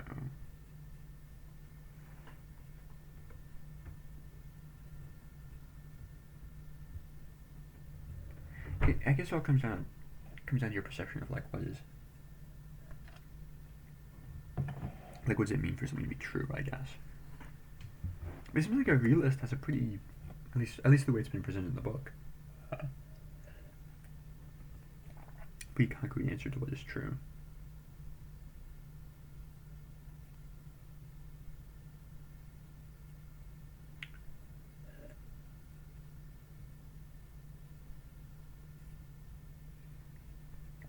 It's all very interesting.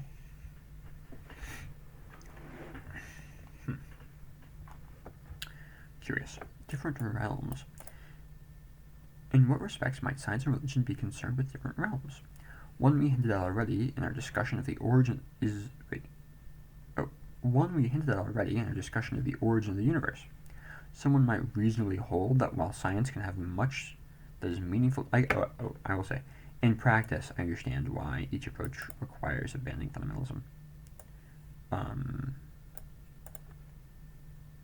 But I guess I'm not sure of the theoretical basis of that. In what respects might science and religion be concerned with different realms? One we hinted at already in our discussion of the origin. Someone might reasonably hold that while science can have much that is meaningful to say about the physical processes unfolding after the first instant of existence, it cannot have anything to say about the causes of the existence of the universe. That's just not a realm for science. The chain of physical causes and effects can be traced back only so far before one reaches a point where, if a cause is to be identified at all, it can't be a physical or even natural one. Such an argument would say that the proper realm for the question of the origin of the universe lies in an understanding we might have of the supernatural or divine. It's not a realm for natural science. Albert Einstein draws the distinction between the realms of science and religion a little differently, not between the natural and the supernatural, but between the physical and the moral, broadly speaking. He is trading on an old distinction between physical nature and human nature. Yeah, once again, I guess, uncouth phrasing, but, whatever. Physical nature on this view. What the fuck? Okay, read this. Physical nature on this view is directly observable and governed by the sorts of deterministic laws examined in science. I would say physical nature under this view. I probably wouldn't say the phrase under this view, but trying to make as few edits as possible. Physical nature under this view, or under this viewpoint, or actually probably what I would say is physical nature according to this viewpoint is directly observable and governed by the sorts of deterministic laws examined in science. Whatever. Apparently it's a thing. Human nature is characterized by free will and is thus not deterministic, although it too has its laws, the laws of morality. According to Einstein, human freedom and right conduct are not subject to theoretical understanding in the sciences, and it is the realm of religion to grasp these. Albert Einstein did not believe that human nature is deterministic. Okay. I think I do. This has been something I've been thinking about recently anyway. About whether or not nature is deterministic.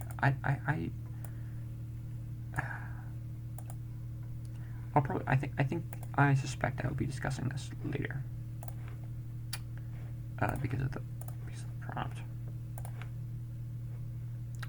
Einstein's position on religion is a realist one, since he believes in the reality of human freedom, and he is a moral realist. That is, he believes there are moral truths, and our moral statements, either correctly or incorrectly, describe those truths. Okay. Huh.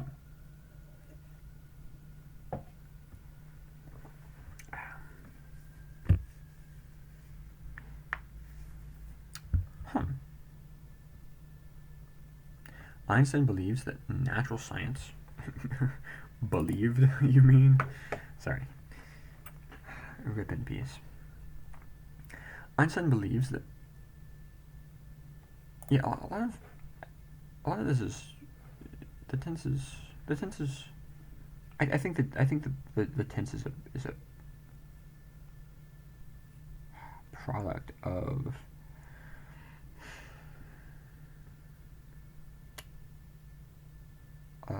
an education in logic, perhaps, and the idea that statements simply are true.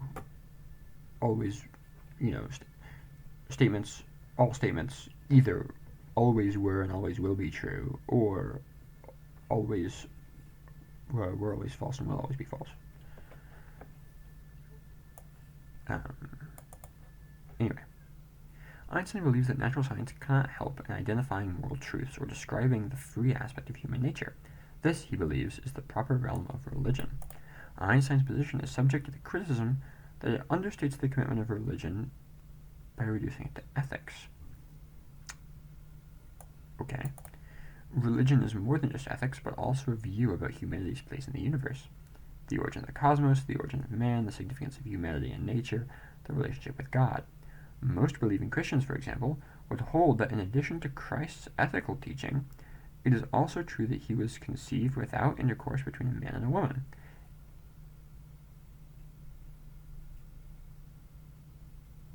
In an year before artificial insemination. Era? I think he's going for era here. I don't... Yeah, yeah, this is probably era. Because at first I thought it was year, but in a year before it doesn't sound quite right. This is 120. That should be 87. Yeah. Bink.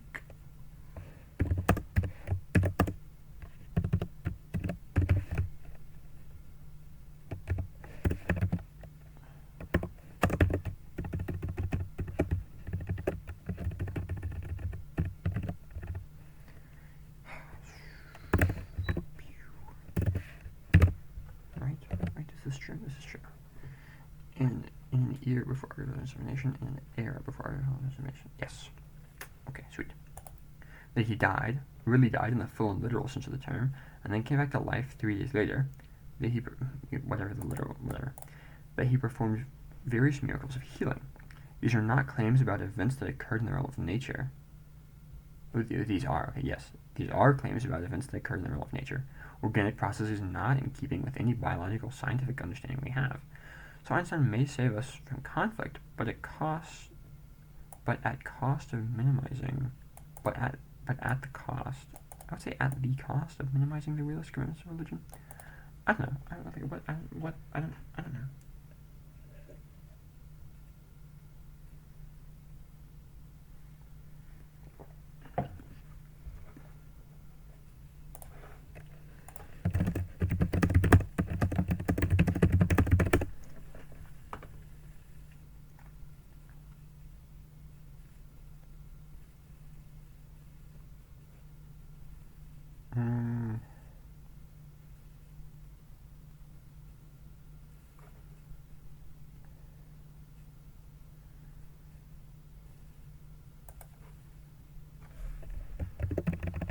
I'm thinking.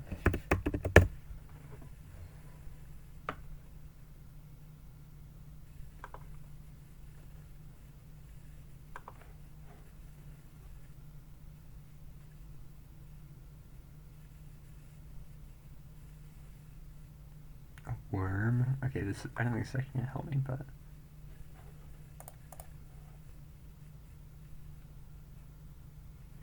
John has a very difficult customer. This person is at the cost of Wanda.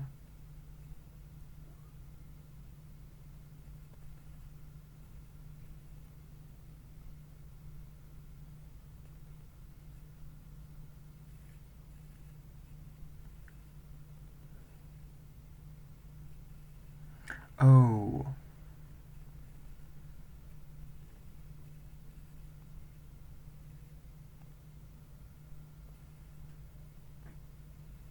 Oh, okay.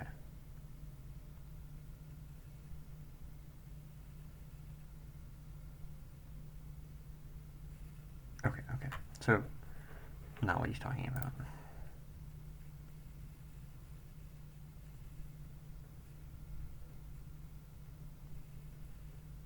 Idiomatic phrase. Yeah, that's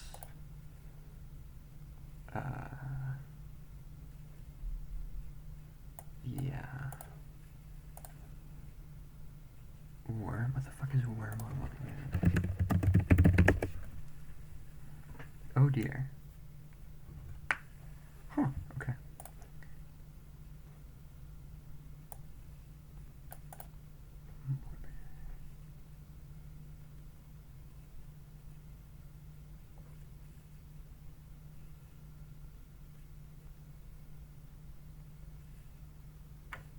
Okay. I want to see an AI summary of this video. Holy shit. Okay, I'm gonna go with at the cost of.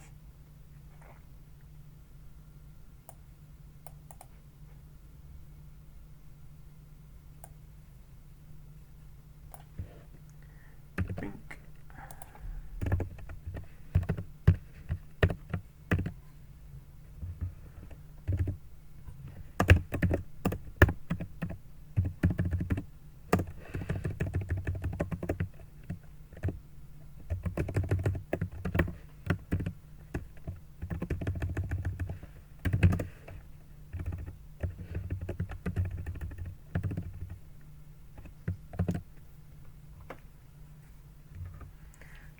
But at cost of minimizing the realistic commitments of religion. But at the cost of minimizing the realistic commitments of religion. Yes. Sweet. Yeah, yeah. I mean, what is this prompt? How successful is Einstein's proposed reconciliation of science and religion? Depends on your interpretation of religion, dude. I mean, if your interpretation of religion is, you know, whatever. I mean, you can take literally any. I mean, I don't know. Any combination of beliefs can be a religious stance, I guess. Shared fallibility. A second way to save realist interpretations of both science and religion is to say that both are fallible in some measure, and that both contain truths and falsehoods. A second way to save realist interpretations of both science and religion is to say that both are fallible in some measure, and that both contain truths and falsehoods. Okay, this is where we reject fundamentalism, but save realism. Our task is to figure out where the falsehoods lie in each case. Certain truths are absolutely central to a scientific outlook and certain others to a religious outlook. It may be possible to uphold these fundamental truths while rejecting much of the rest of the beliefs. Okay. For example, it is central to a scientific outlook that the processes by which organisms develop is in some way tied to the chemical processes that occur at the intra and intercellular levels. When Hans Dreich, we've met him before, denied this, he was derided. I don't doubt this is a word, but I do so want to look it up. Sure. He was derided as unscientific by his colleagues. Biologists also believe that the organic processes in what we describe as the death of a large organism are irreversible.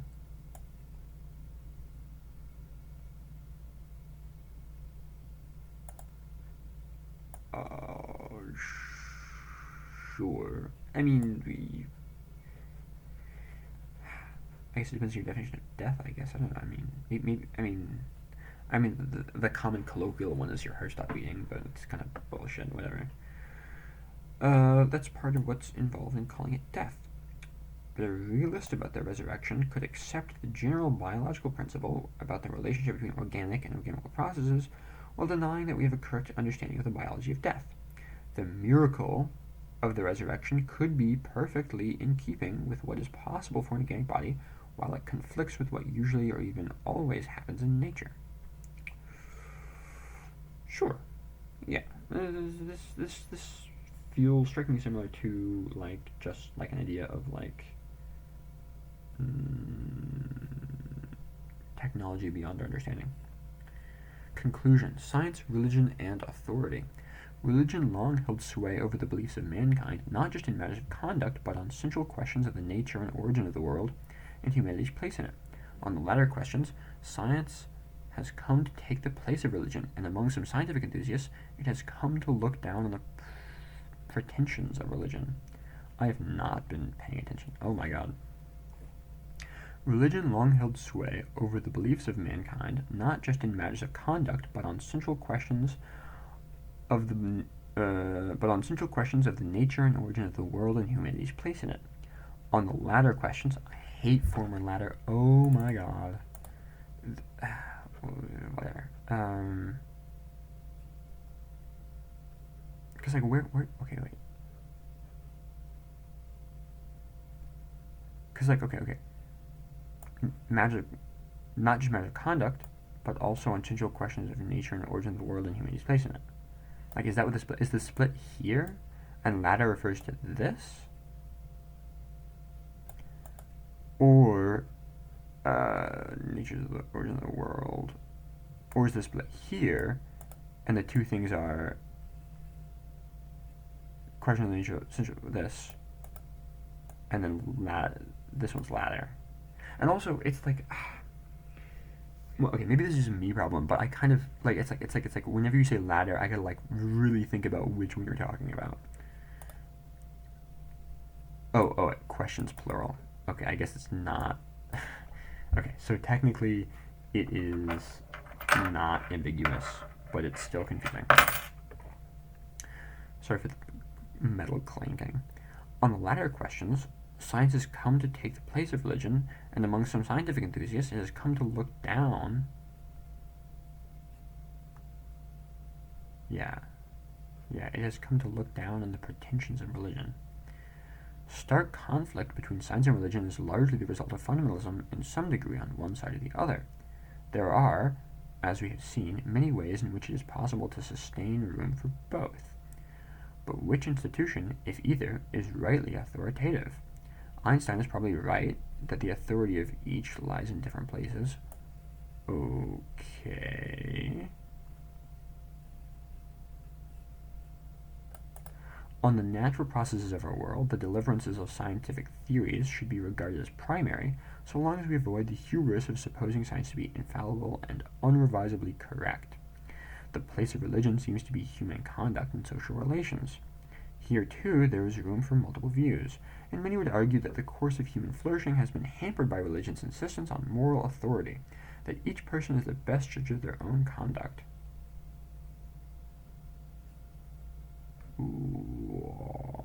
Wait a minute. Here, too, there is room for multiple views, and many would argue that the course of human flourishing has been hampered by religion's insistence on moral authority.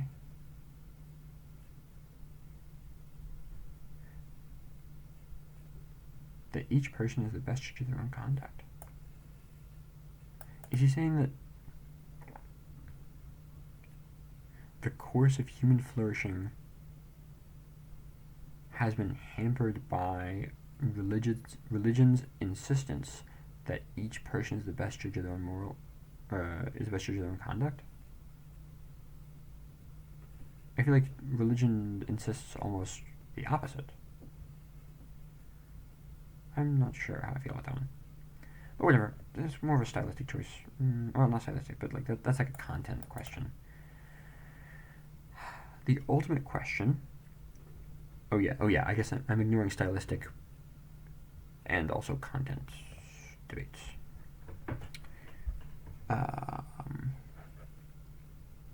The ultimate lesson, as is the lesson of our whole course of study, is that we should be wary of complete certainties in any field of study. In science, we have found that simplistic home truths about method are open to a variety of doubts and revisions. Oh yeah. Method isn't like scientific method. Like what is the scientific method? Like really, what is the scientific method? Do you understand it? The short answer is probably not as well as you think you do.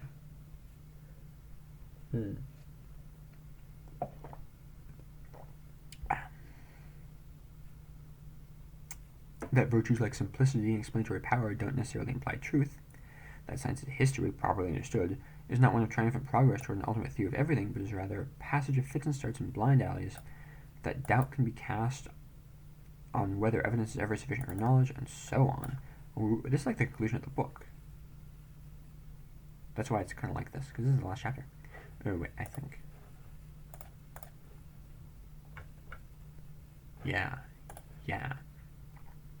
Science is still perhaps the grandest of all human creations, but just in virtue of being a human creation, it is something we should treat with caution and even skepticism. The same, of course, can be said for religion. Ooh, that's a stance in and of itself.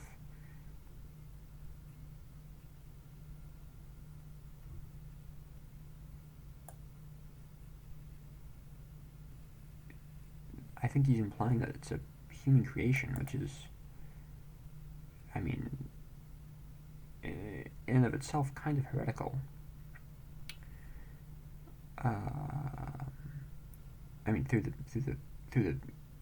from the perspective of a religious person. Well, I mean, heretical has religious implications, but not necessarily denotations.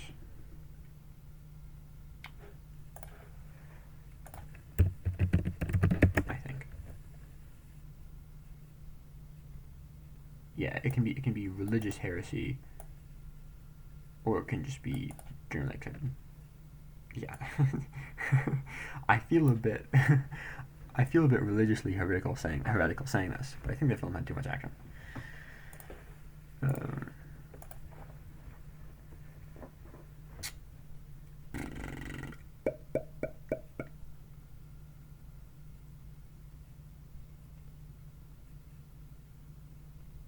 In both fields, as well as in the creative arts and personal endeavor,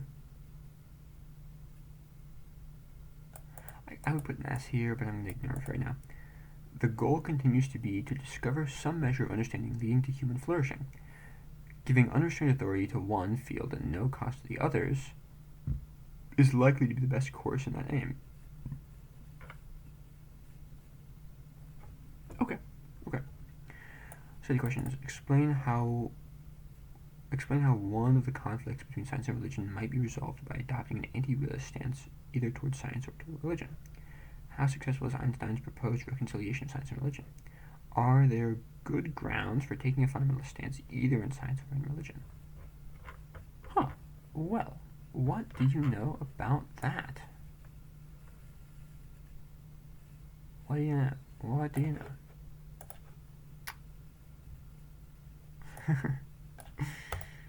What the takeaway? Okay, I'm gonna mark this as done.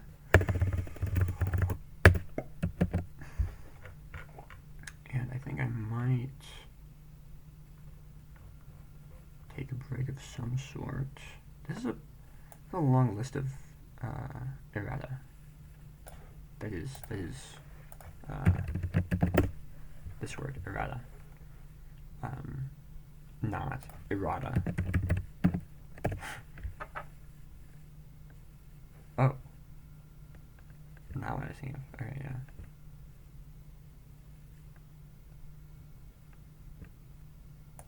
Oh. Anyway.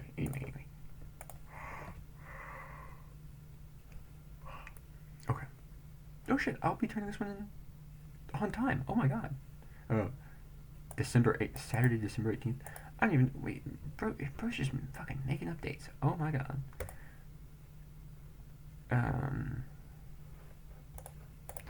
I do think that,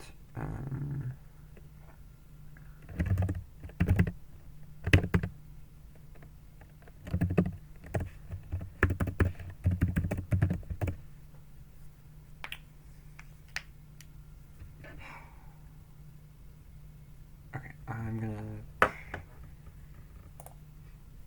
is it time for a piss break? Ignore that. Maybe.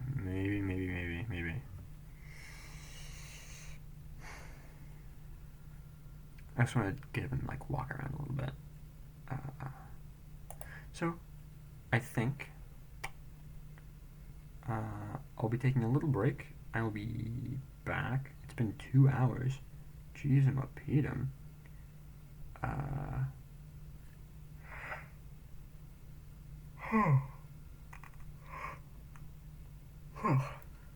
Okay, yeah. It's 3. Yeah. Okay. I'm taking a short break. Write my thing. Spit your shit. Facts indeed, brother. Wait. Facts. Spit your shit. Facts, my brother. I don't know. I don't know who this is. The clippy background? Oh, wait. What?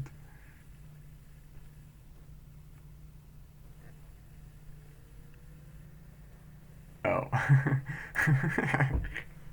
Neko arc. Facts, my brother. Spit your shit indeed. Luigi, topical.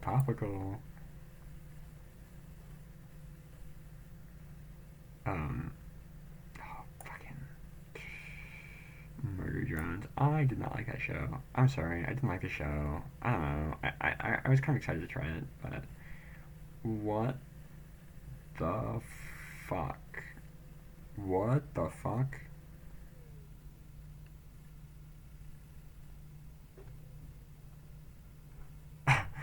Wait, what? What am I looking at?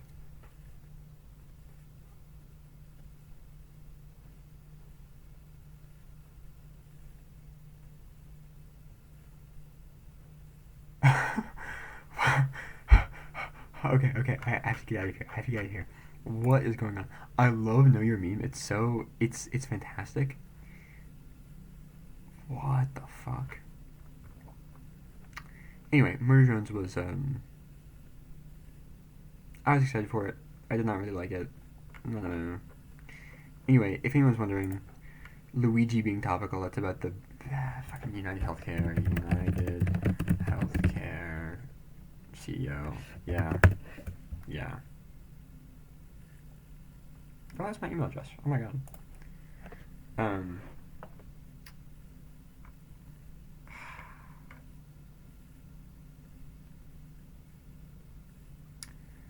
I'm a little bit, I guess, divided. I think I know which way I lean. I'm not sure if Luigi actually was the guy, but I think there's a lot of motivation for the NYPD to arrest somebody, right? I haven't kept super close attention, right? But I think there's a lot of incentive for them to arrest somebody, just somebody. And it's kind of weird that I don't know. The point is, I'm not convinced they got him, regardless if they did get him or not. I should say, I'm not convinced they haven't got him either, right?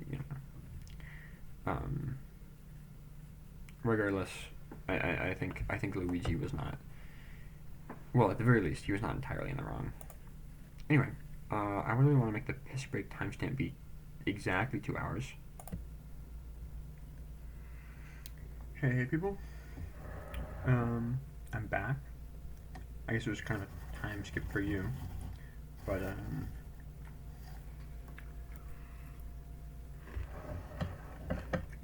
I've been busy while I was gone.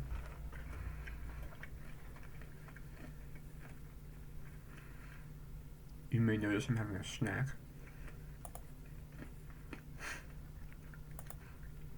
Oh yeah, I got the I got the perfect 2-hour piss timestamp.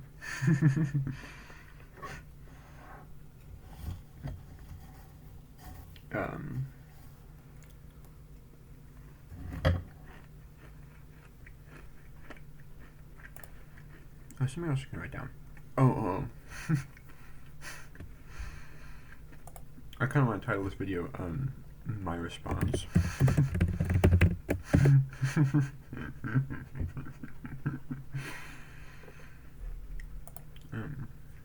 Hopefully that makes sense. Why? I mean, some of you will remember, Happy Roadkill has a fucking. Wait a minute. Is this the Happy Roadkill?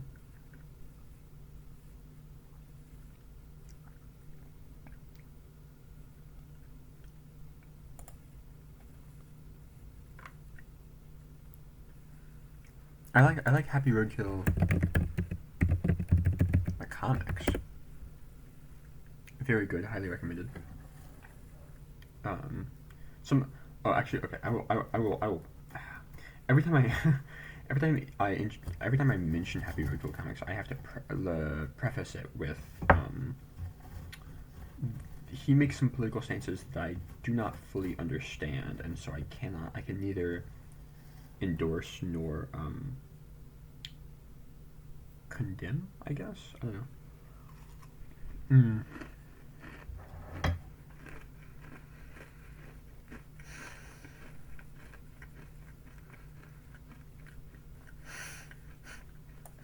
The freaks.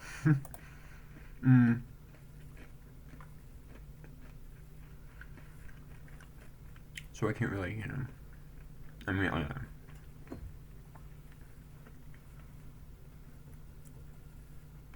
Like, what exactly is a libertarian? I think I know. But not enough to, take a stance on this person's stance on libertarians. So, there's that. But I do like, especially the fully comedic ones, I do enjoy.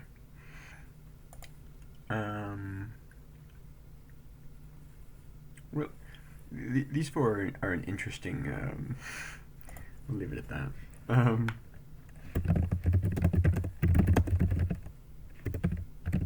wonder if this pulls up. Yeah. Oh, pause. Comments. Yeah, my response is forthcoming.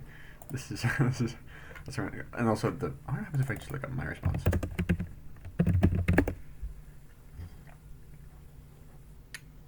Pyrocynical. PewDiePie. Whoever the fuck that person is.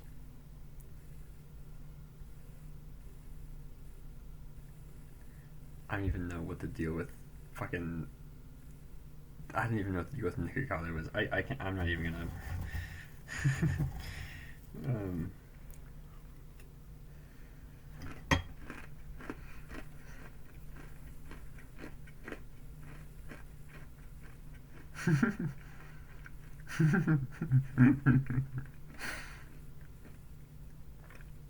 Okay.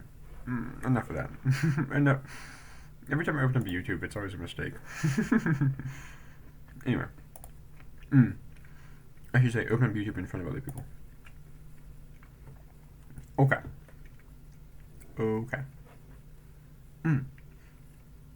What I'm eating. Kind of a long story why I haven't had these things. It's just kind of like stuff I have in my dorm. It's, I'm eating chunky peanut butter, because chunky peanut butter is the best peanut butter. Crunchy. Not chunky. Chunky is a bad word. Crunchy. Crunchy good weather. Crunchy peanut butter.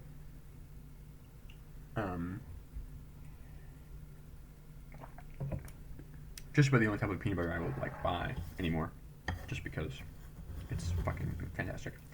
And loose granola, like the kind you put on a parfait or something.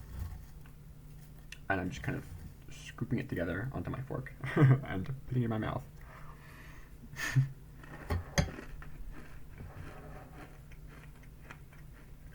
And my God, is it heavenly?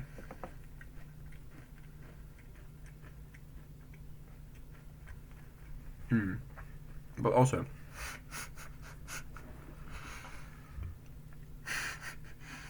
Boy dinner. Wait, I'm gonna take a picture of this and send my friends and call it boy dinner. That's funny, I think.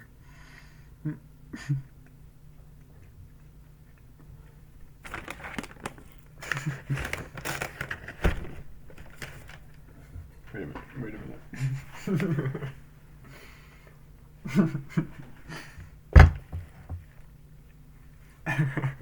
I'm a fucking comedic genius. Yes, I'm doing this fucking on my recording. It's okay. Oops. Okay.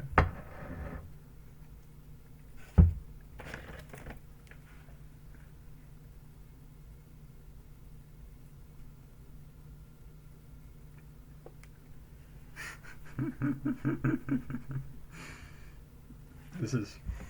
Oh.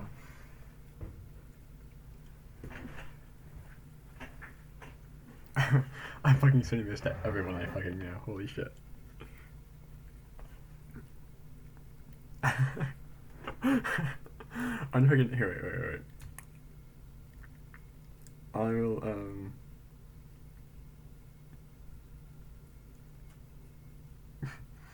I'm gonna Discord it to Parker.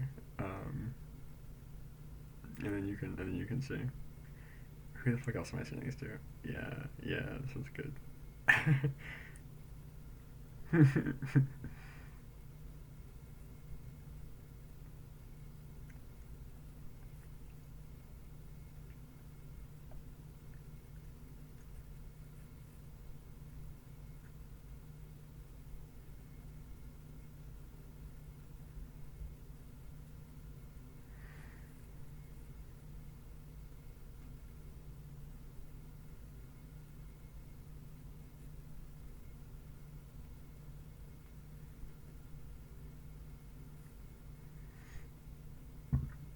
Yeah, there's no identifying information in this picture.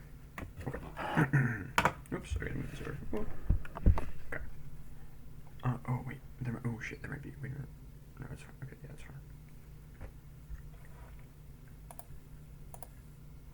it's fine. Boy dinner. Jif extra crunchy peanut butter and oats nutty granola from fucking Walmart. Anyway. Okay. Actually, before we do this, I kind of want to look at my final exam, due December 14th. That'd be really awkward if my final was late, huh?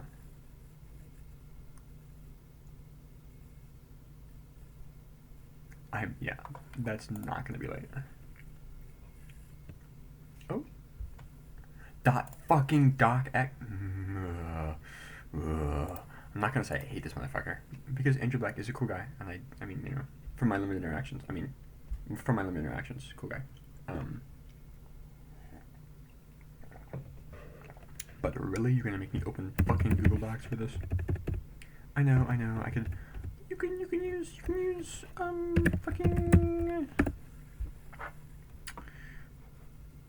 LibreOffice. You can use LibreOffice. Is that even picking up on my mic? You can use LibreOffice. No, I don't think so. I'm saying you can use LibreOffice.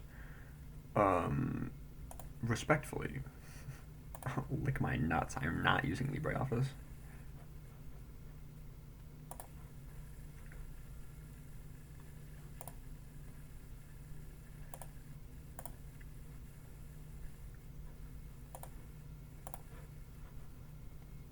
Oh, okay. Yeah, fall 18, yeah.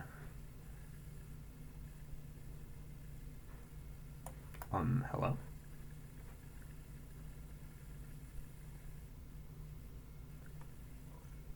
Please, okay. This feels, wait, sorry, before I do this. This feels vaguely wrong to be doing this on the internet. But I guess it's really not. If anything, I'm being more open about my academic process and open about the fact that I'm, you know, not using outside sources. So I guess this is a good thing, I would say. I guess the only problem would be if I uploaded this before it was due, and then somebody else potentially looked at this and got inspiration from this or something. But the chances that somebody in this class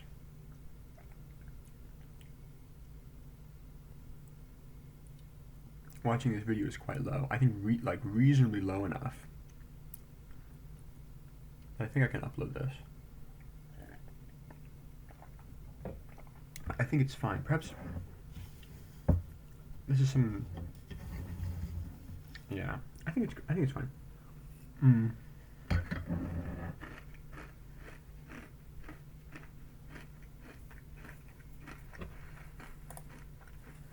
So, yeah, and if it turns out I think this is not cool, I may upload it after Saturday, just because. So this video may be coming out later than the rest of them, but that's okay.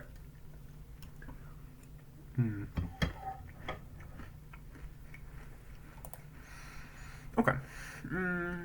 Please answer 2 questions from chapters 1 through 6 and 2 questions from chapters 7 to 12. A total of 4 answers. Write an answer of approximately 250 words for each case. Write the question before you write your answer. Be sure in your answer to show the events of the context of the question. If you make reference to a source, please be sure to name the source. Okay. Alright. Oh. 1 through 6. I wish there was kind of a dividing line here. Why the fuck is there a fucking new line here? Okay, whatever. I should leave this unedited. 2 questions from 1 through 6. 2 questions 7 through 12. Okay. I feel like I've already answered some of these.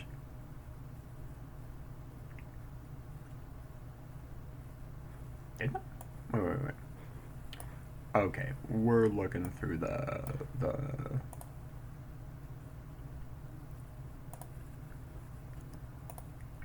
history. Let's see, school,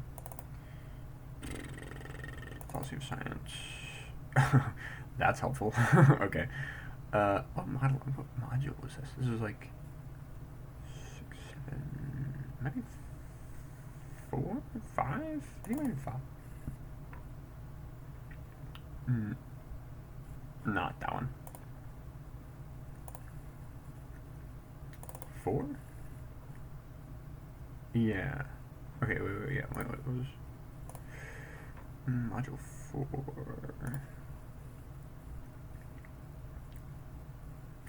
Forthcoming. better than fucking... Oh my god, what's her name? Retrograde coming.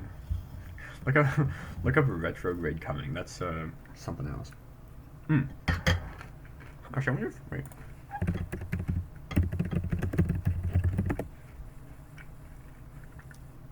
Yeah, the highlighted part.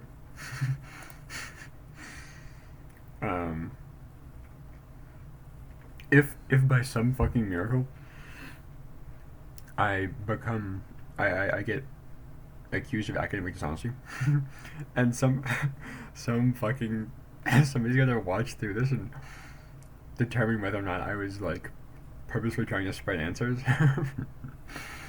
to this final, and they gotta holy shit. Okay, anyway. Okay. Let's see, module 8, final exam, module 4, red assignment.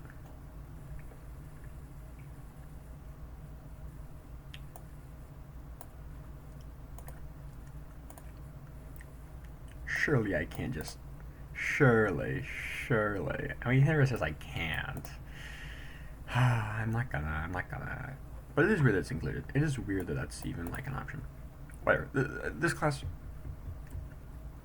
It's got some, we'll say eccentricities, shall we? Okay, that's the final. Module 8, that's the final exam, and this is just the That one was also late. Module 4, close. Module 8, I guess I'll leave that open for right now. Important semester exams, well, yeah, completely irrelevant to me. And also, maybe I dated. How much for my bedside dated?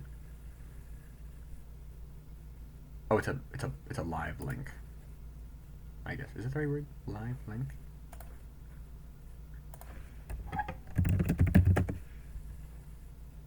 Okay, okay, never mind. It's a dynamic. Dynamic? Is that the right word? I mean, it does not point to a static resource. It points to a dynamic resource. Anyway, it is completely irrelevant. I study computer science. Does it show? Okay. Close. Close. Oh. I really want to dox the faces of my friends. Wait a minute. Okay. I'm back. I mean, whatever. It was like, I think it's fine. I think it's fine. I think it's fine. I think it's fine. Maybe it's not fine. Maybe I should really not do that. I'm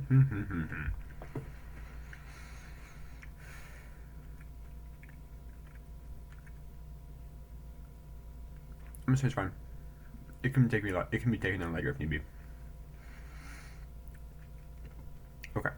So chapter 12. I'm just gonna leave this one open while I write my response. Okay, what is this? We're looking for 8.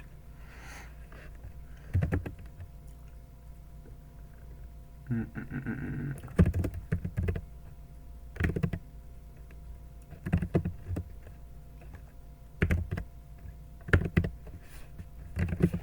gonna make this 8, and this is due. I don't even know, like, when. Fuck.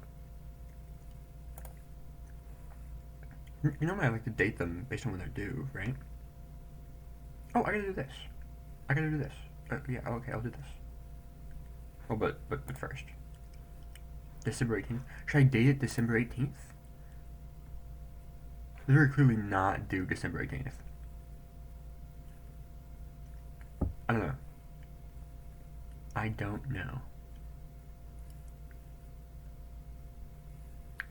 Gadge him. Yeah, gadge him. Would recommend.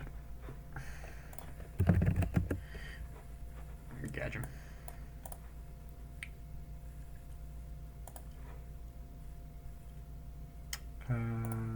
I'm gonna say December 18th. I don't fucking know, dude. I don't. What? What the hell? Oh, okay, but I'm gonna do the quiz. Let me see.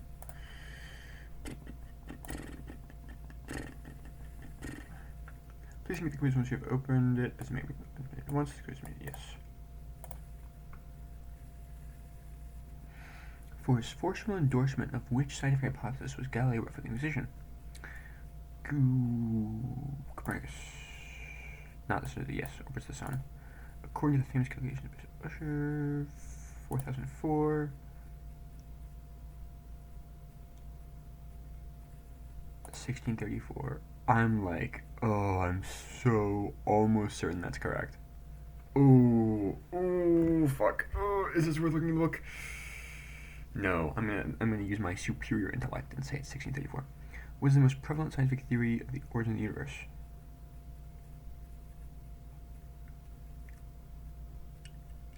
That's kind of funny.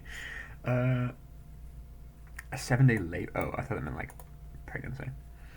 Which of these claims might be held by a scientific realist who was not a scientific fundamentalist?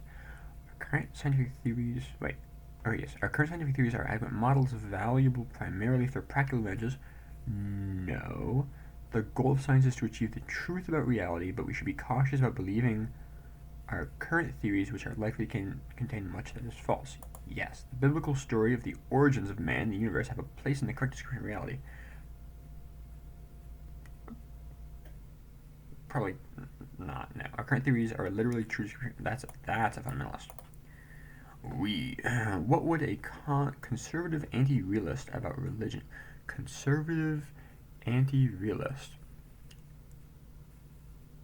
Oh, whoa. Okay. Religion is pure superstition. Religious texts and documents are not to be taken as literally true, but have their values as guides to life. Yes. What is the main distinction between what Einstein regards as the proper realm of... Okay. Science has authority in the realm of the natural... not supernatural. Science has authority in the realm of the physical, while religion has authority in the realm of morality. In the realm of the morality? Sure, whatever. Science has authority in the realm of practical value. Ultimate nature of reality? No, okay. What criticism has been leveled against Einstein's conception of the... what criticism has been leveled against Einstein's conception of the place of religion? I'm an Einstein fundamentalist.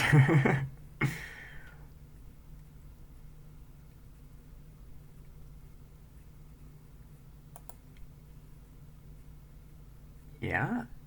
Yes. Yeah? Yeah. Which of the following would constitute taking a realist position both about biology and the biblical account of the resurrection? Oh, fuck me. Okay, let's see. Hold up. One more bite of my boy dinner. Which of the following would constitute taking a realist position about both biology and the biblical account of the resurrection? Okay.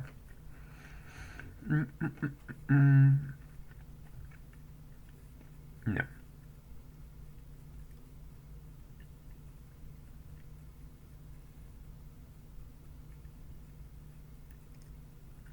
Current biology is incompatible with this, but our understanding of the biological process of death should ultimately explain how it would be possible. Okay, yeah.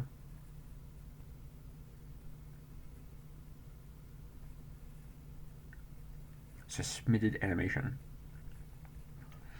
That's like when it's like when you're making a Jesus Christ. It was a really stupid joke. I'm not even gonna finish it. You can put it together yourself. In the resurrection, Christ literally died to make life. Biology cannot ever explain this. Okay, yeah, no, I think it's fine. In what respect is the biblical account of the origin of man most clearly incompatible with what modern science says? In what respect is the biblical account of the origins of man most clearly incompatible with what modern science says?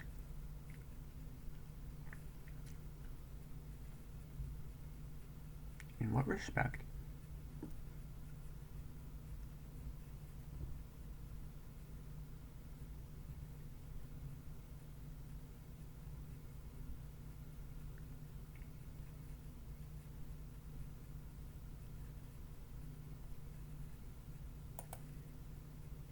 Yeah.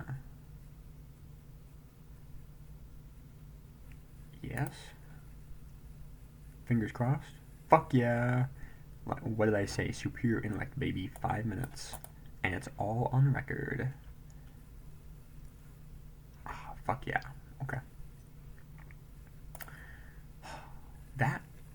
And with that, I am up to date.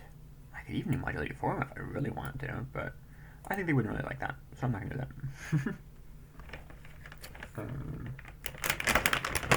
Sorry if that's kind of loud. I'm a second helping of boy dinner, as it were.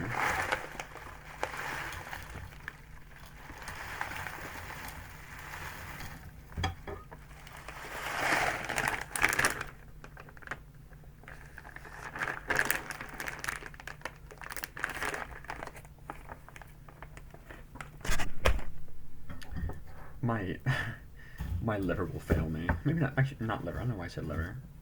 Some of my internal organs are not gonna like me for this, but it's okay. Oh my god. Downright orgasmic. Sorry. I'm sorry.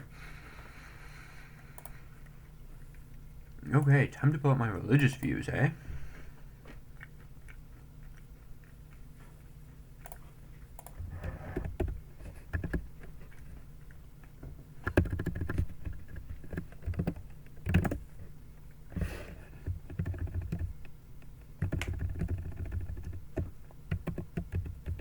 Bing. Goodbye. Good night, moon.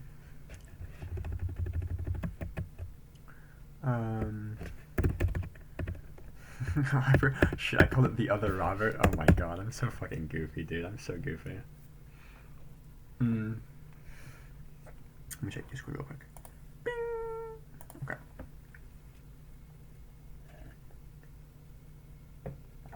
Streamer mode is enabled. Sick and nasty.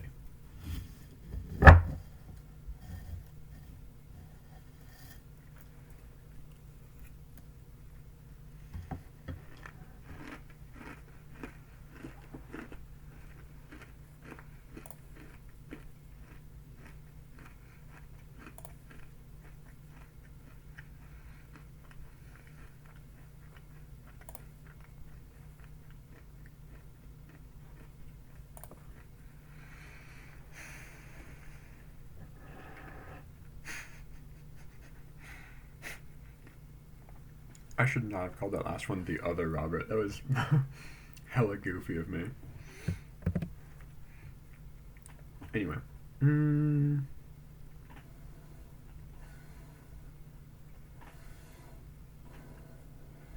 not even sure what to call this one, if I'm being entirely honest.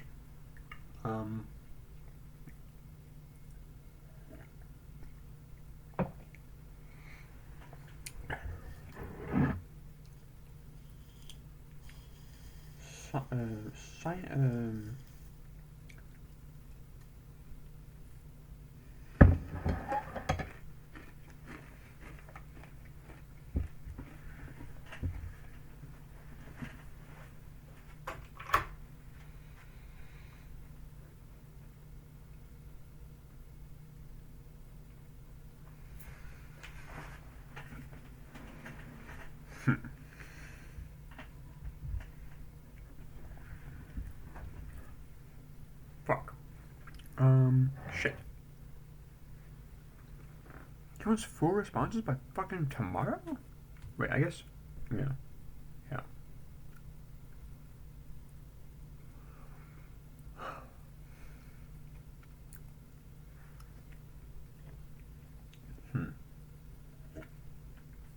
I guess tomorrow at midnight, so I've got 48 hours. About chapters I've already read, I guess. Okay, let's see. How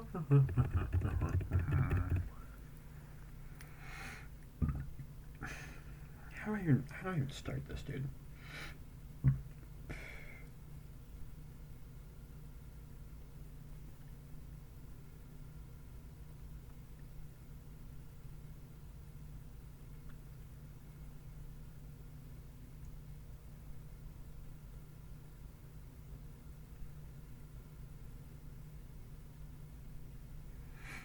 I guess I'm gonna start with. Oh shit.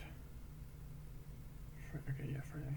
Okay, I'm gonna start with. Okay. Ah, fuck. Cause like, these.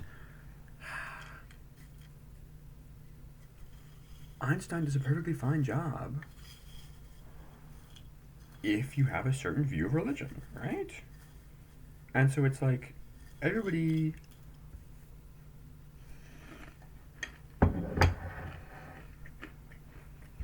Everybody has a slightly different view of what religion should be, right?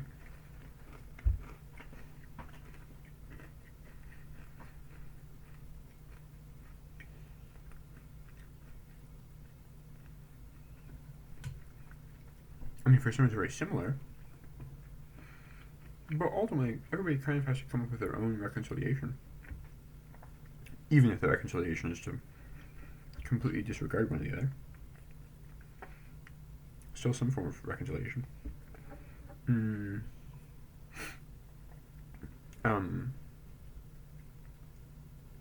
Peace ex Romani or something? Wait. What's like peace through conquering? Or peace through the Romans? I'm so fucking conquering. Conquest, okay, yeah. Pax Romana. Roman peace.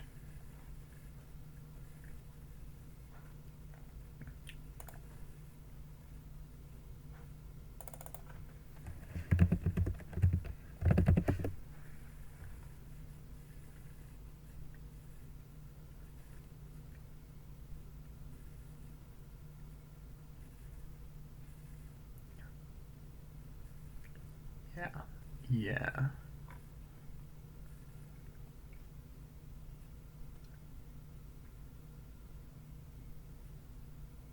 That's one of those weird ones that's like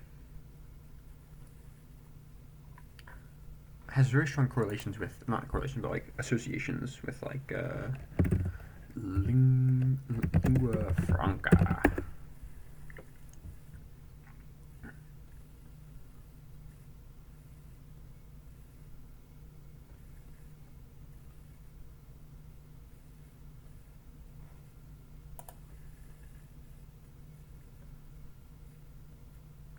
Frankish tongue? I always thought it was French.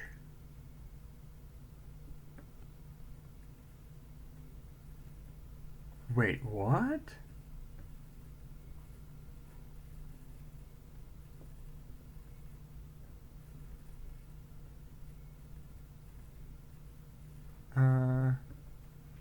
Whoa, wait. Who? Wait. Are the Franks French? Wait. They might be.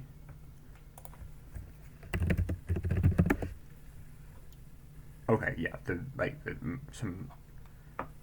some iteration of French people.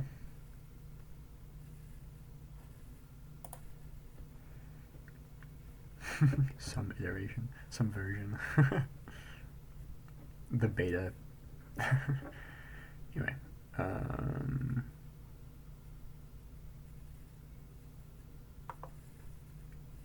also in the severe, the Pidgin language, the people are in the Levant. That's an interesting concept in of itself. You should go look that up.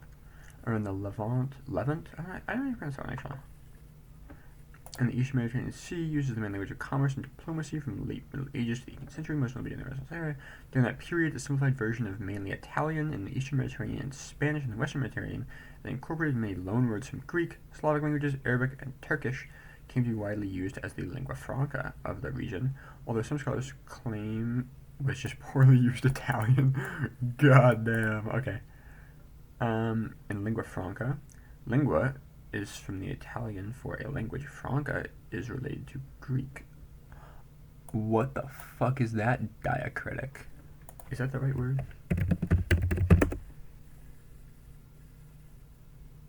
Yeah.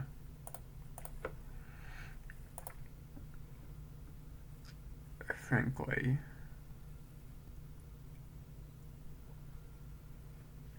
Ifrangi. The literal sense is Frankish.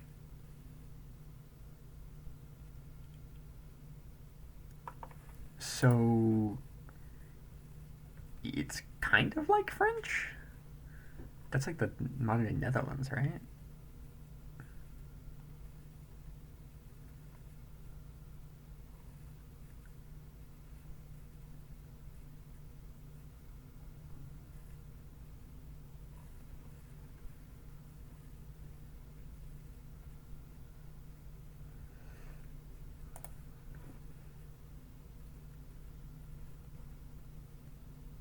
Language of the Franks, which is like what? No, unless I guess the Franks kind of extended to Italy at some point, but oh,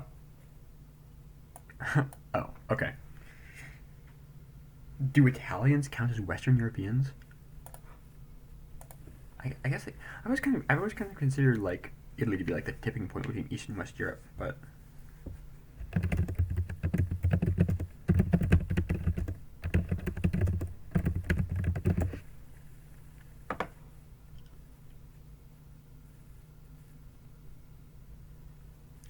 yeah, yeah, that's kind of yeah. Woo. I mean, obviously it's Western by modern standards, but like.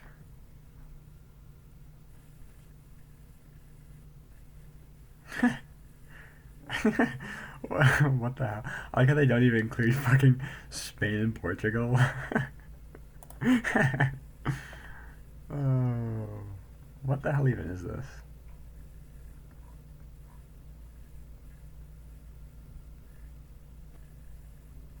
the Louvre. Okay, yeah, this is kind of like some bullshit site. Levant.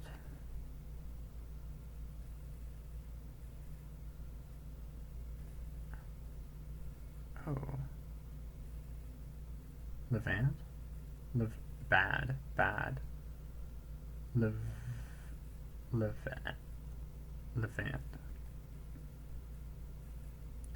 About Levant. Bad. Levant. Levant. Levant. Levant.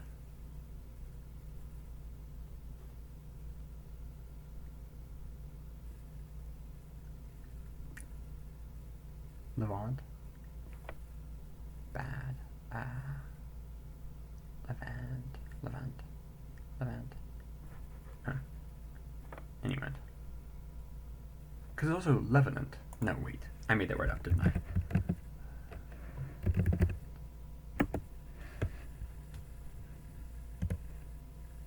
Okay, yeah. I don't know.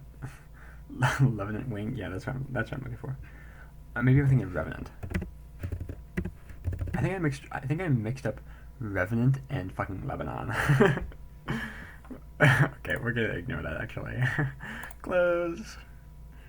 The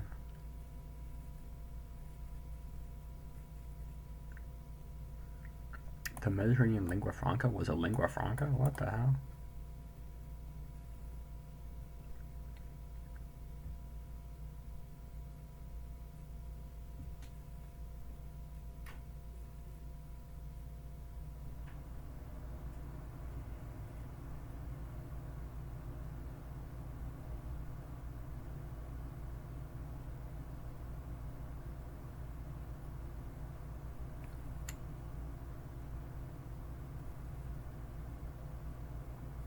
A term cognate of sabir and sapir. Savoir. Savoir is to know? Okay.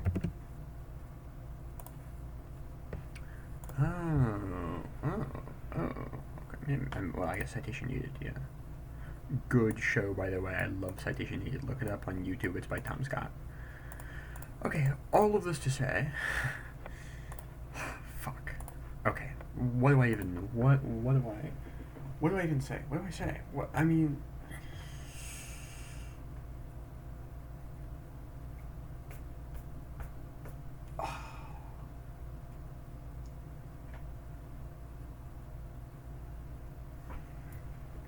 I'm just gonna start spewing stuff and then I'll...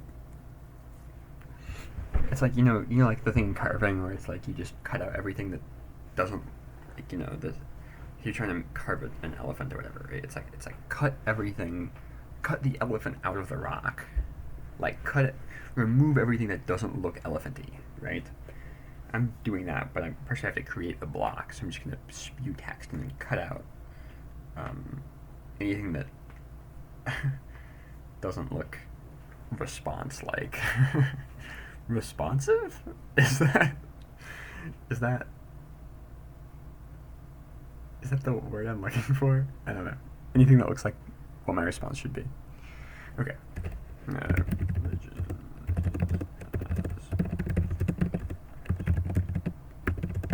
That's corny. I know. This is gonna be really shit for a long time. That's why it's kind of why I dislike typing in front of people. Boy dinner.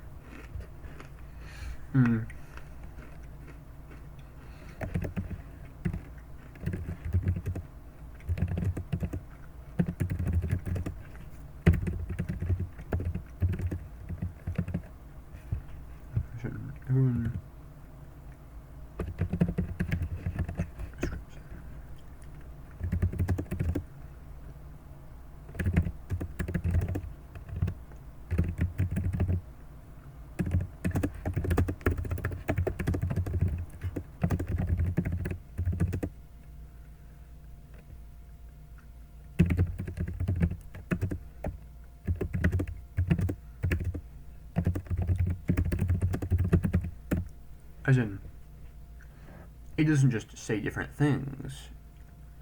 It says different things about different things. I.e., some religions say you can't eat pork, and some religions say you can't eat chicken. I don't know any that say you can't eat chicken. Maybe the Church of Anal or something. I would. that's a joke with a possibly niche audience. But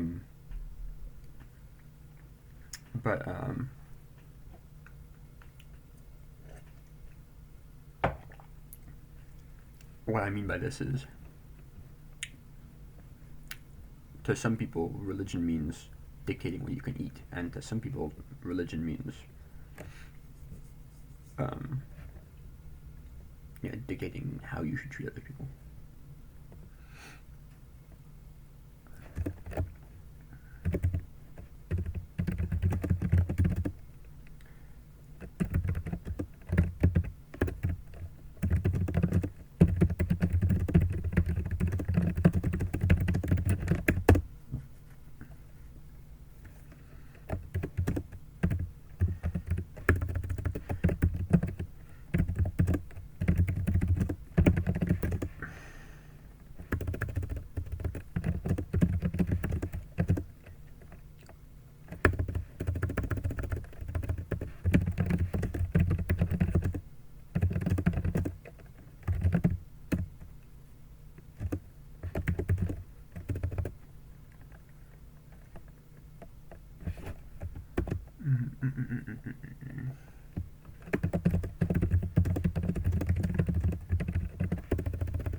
Each person. Oh, fuck.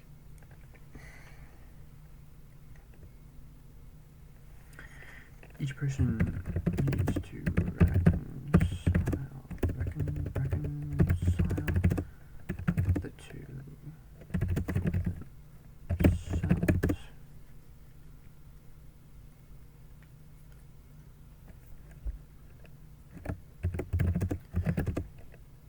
This may be to completely disregard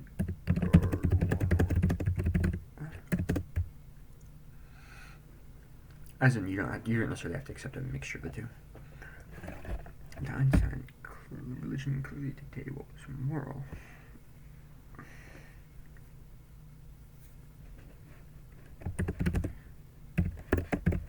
For Einstein, and perhaps others who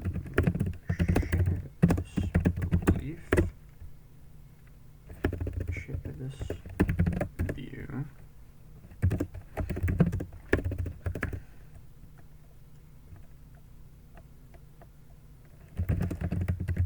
his approach for Einstein was adequate.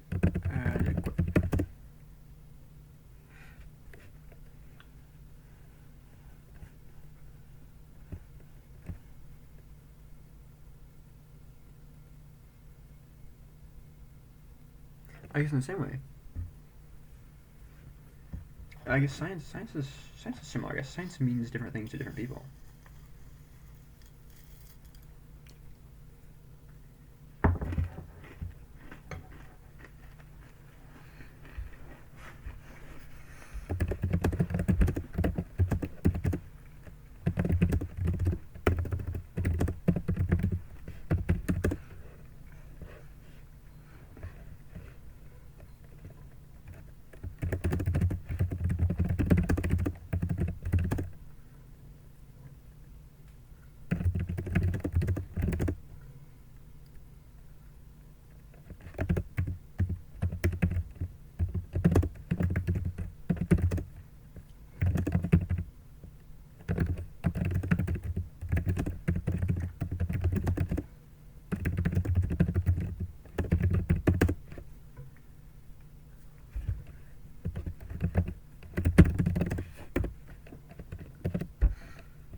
Whenever I save things, Kate will remove trailing spaces on modified lines, which is something. and I think I like it. But honestly, yeah, it bugs me a little bit. I kind of wish it would like maybe do that for modified lines, except where my cursor is, or maybe just not do it at all. Maybe I want trailing spaces. Who knows? Maybe a notification. I don't know. I guess. At the end of it, that's the job of a linter, I guess, huh? If you care, you install a linter. Anyway, perhaps Kate is overstepping its bounds. But then again, Kate understeps just as many bounds, so whatever.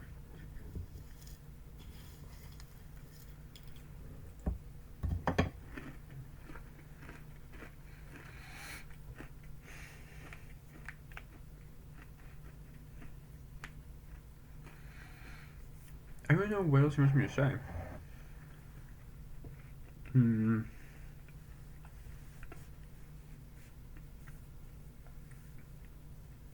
I guess I should. I can give a few examples, I guess.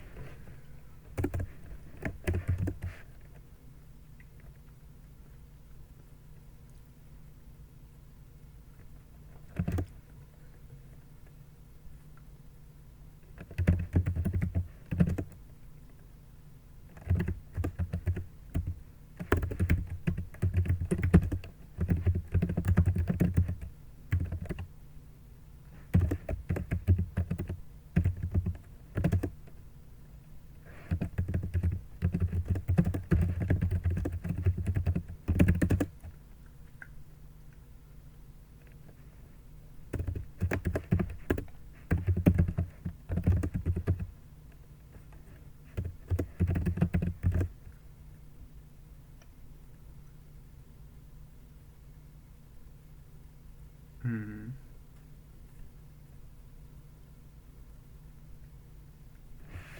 Okay.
Yeah, I think that's important.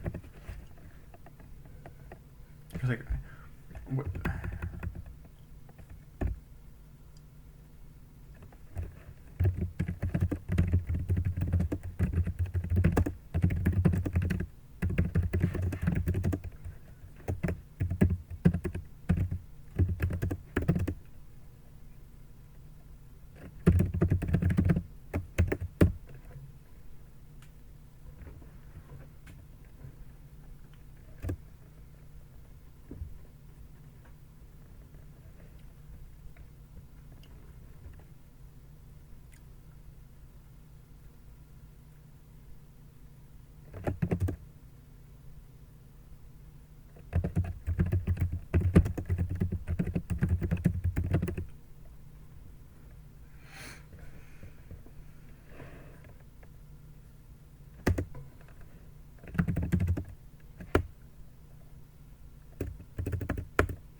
So don't worry, I will go through and spell check everything.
Sorry, I was thinking about logistics for when I'm gonna go home. Fuck, dude. Oh my god. At some point, I would love to fucking rant about my situation. Oh my god. Holy shit. Fuck.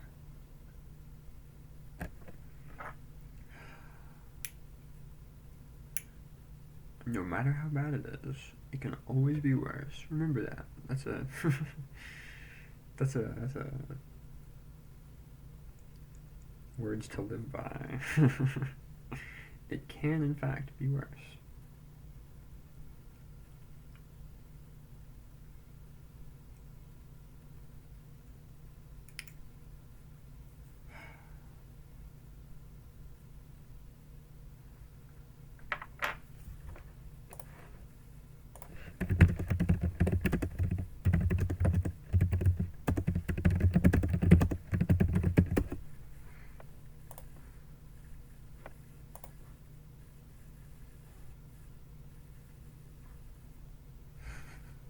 This is the image. Oh, fucking philosophy memes. Jesus Christ. Is this hell? In what sense? Is this hell? In what sense? The present moment is both eternal and painful. In hell, there is relief in utter helplessness. Here, our actions have consequences for both ourselves and others. Truly, it is worse.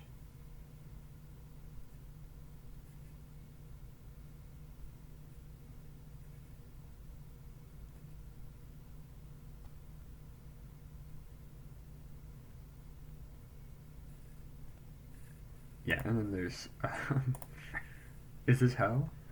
Fruit aisle. The present moment is both eternal and painful. They got orange. Truly, it is worse. Wait, what the fuck is this? Listen up, Playboy. The present moment is both eternal and painful. That's fantastic. What the fuck is this? What is this? Wait. Sorry. For those of you who can't see, let's zoom. Oh, shit. There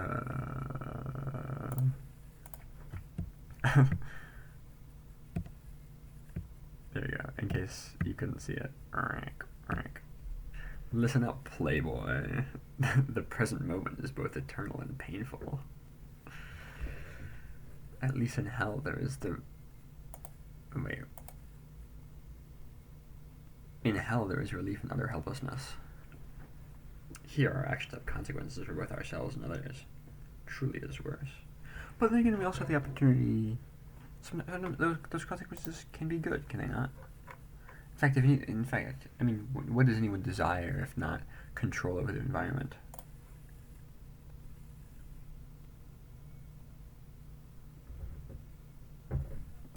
Fruit aisle. Come here, buy fruits. Is it fucking... Oh, I thought it was a sea cucumber. Truly is worse.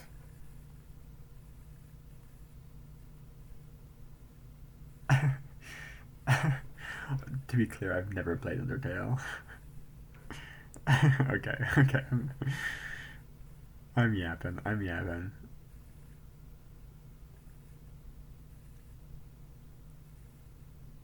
What is up with listen? Also, is that... Who are those characters? I think it's Garfield, and Garfield's face on top of Sonic, and maybe a different Garfield character? Wait, is that Odie? I don't think it's Odie.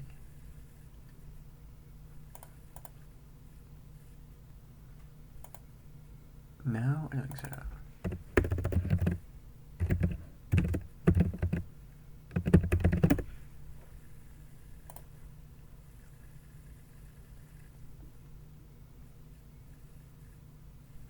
It's almost like, who am I trying to think of? The Mickey Mouse precursor. Steamboat Willie.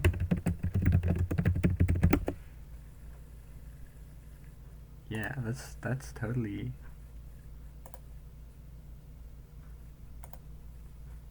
That's totally Steamboat. way would you need to...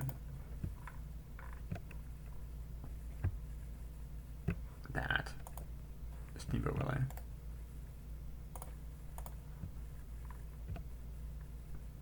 This person.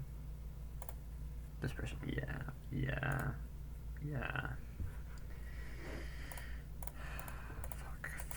Fuck.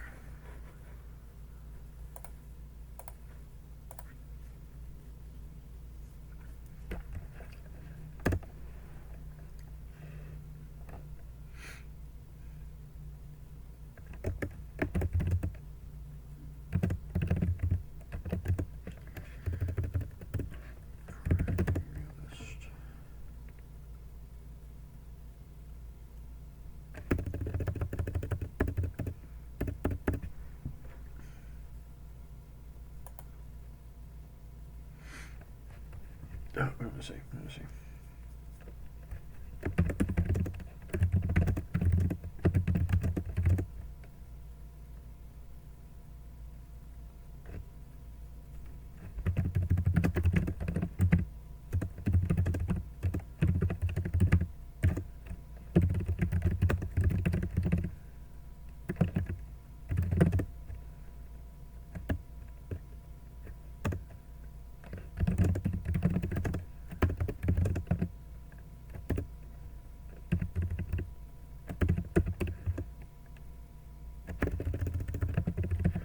Effect here, yeah.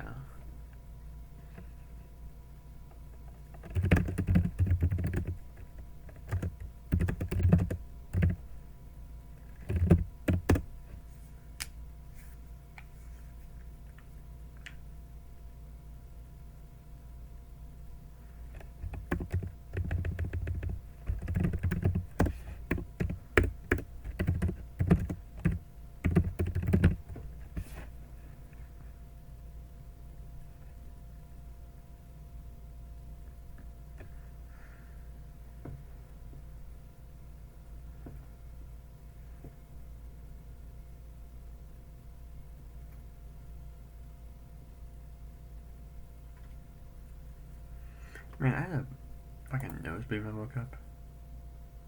Oh. Do I really want to click on this? I think the answer is no. Wait a minute. Give me a second. Okay. I have responded to the person. Oh. What time are we at?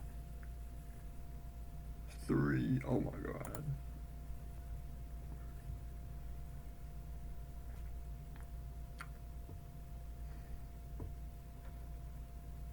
Okay, yes.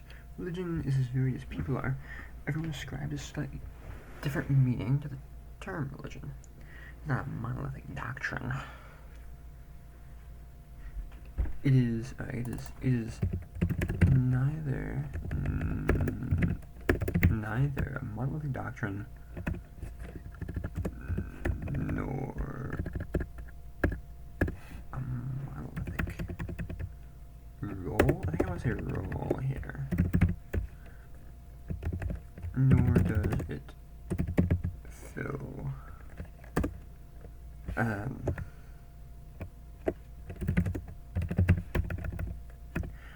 nor does it fill the same role for everyone. Different people view religion as dictating different parts of their lives. As such, each person needs to reconcile the two for themselves. This reconciliation may be to completely disregard one or the other. To Einstein, religion clearly dictated what was moral.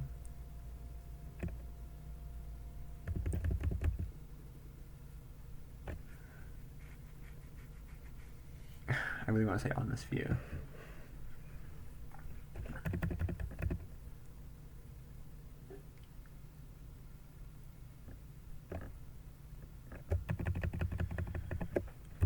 For him, his approach was adequate. Even those who claim to follow the same body of doctrine, even for those who claim to follow the same body of doctrine, different interpretations can greatly affect The viability of this method.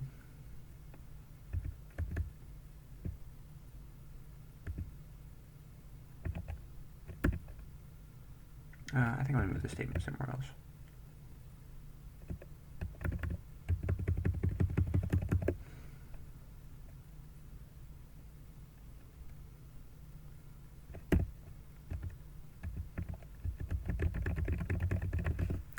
I guess his method is not reliant on a body of doctrine, but instead a niche.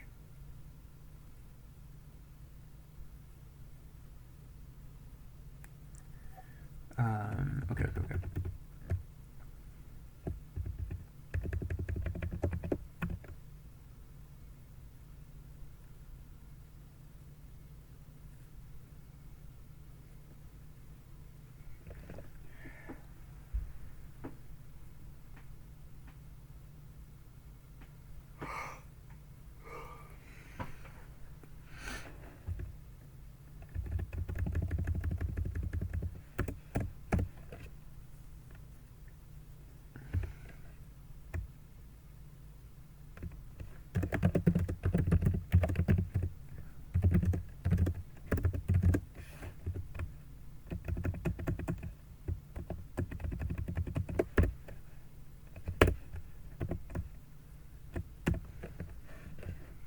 Anyone who believes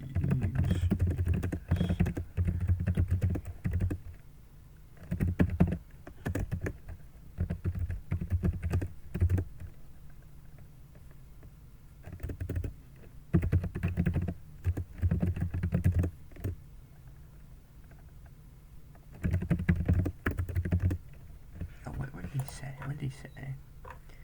He said...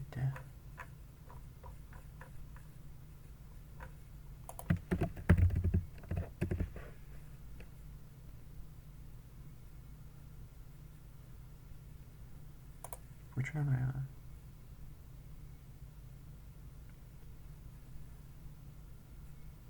Physical nature.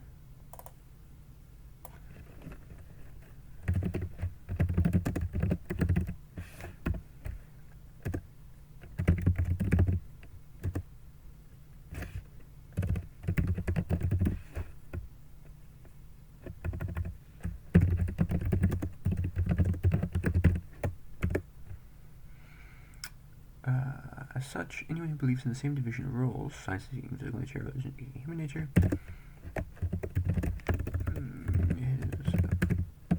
approach is a potential candidate for resolution. This is not to say that. Fuck.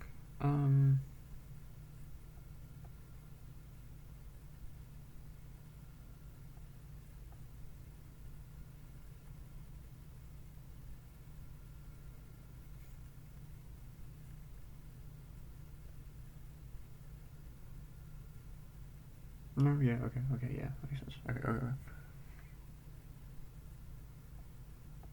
Oh, wait, I guess the question is, are there people for whom...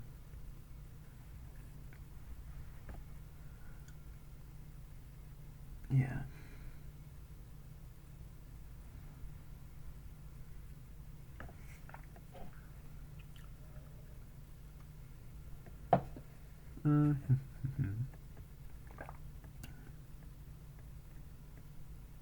Well, okay, I guess his resolution is that division, isn't it?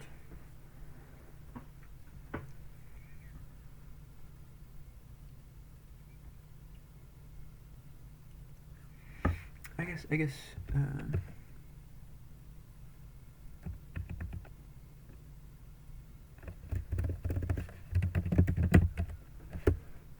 using the same.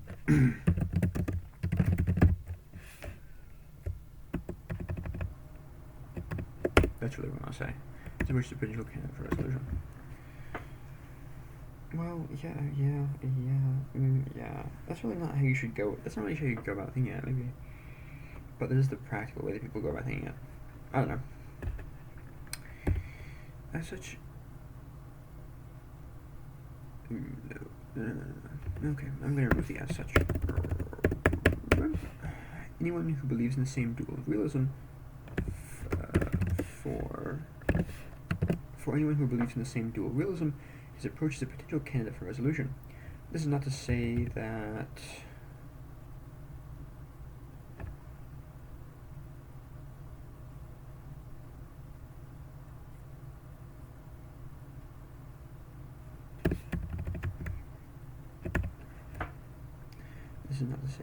some dualists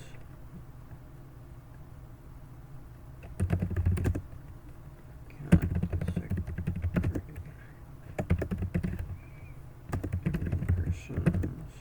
disagree. Every person's interpretation of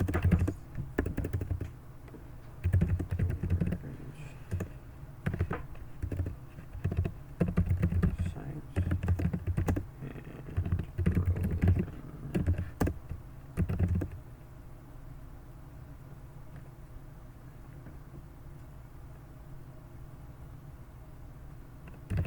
can vary fractally. I mean, I wouldn't say like, no matter what division you can make further subdivisions. Infinitesimally? Yeah, I think that is the proper term.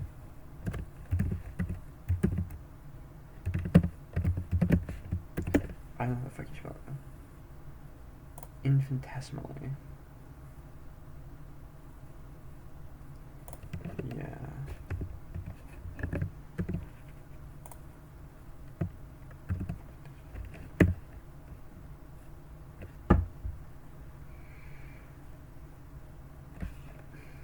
Okay. To Einstein, religion clearly dictated what was moral. For him, his approach was adequate. For anyone who believes in the same dual realism, his approach is a potential candidate.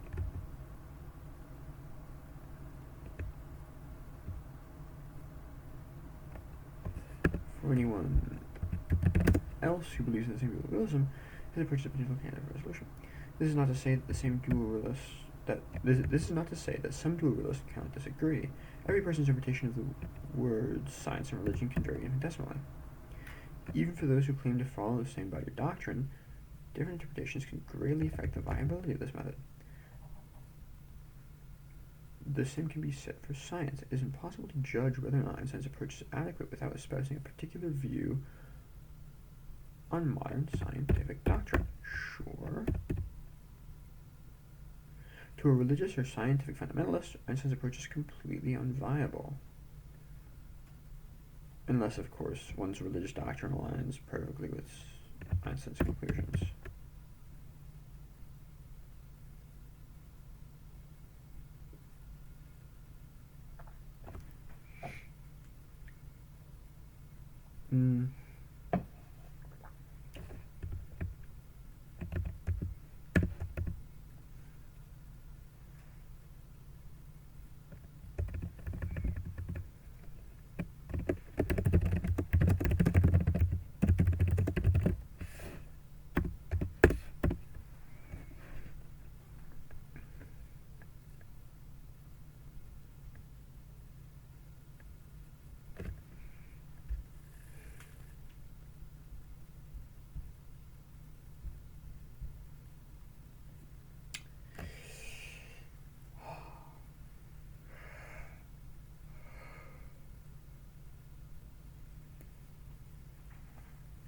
Oh, I think fractally implies the segment is a perfect representation of the whole, or not perfect, but like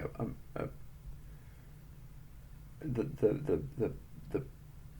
partition, like what am I trying to say? A small section of the fractal is in fact the same as the fractal at large. So I guess that wouldn't really be true here.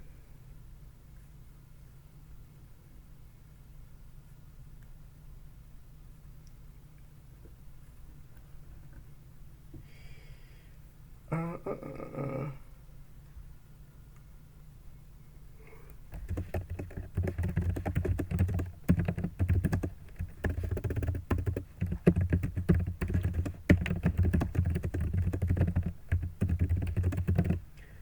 sure it's bigger for viewers at home, I guess. Bing. Okay, there we go. Here I'm explicitly leaving out the possibility that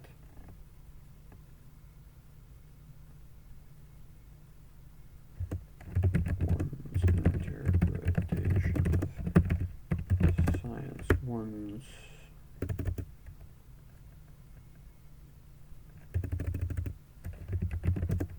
not interpretation of science, but like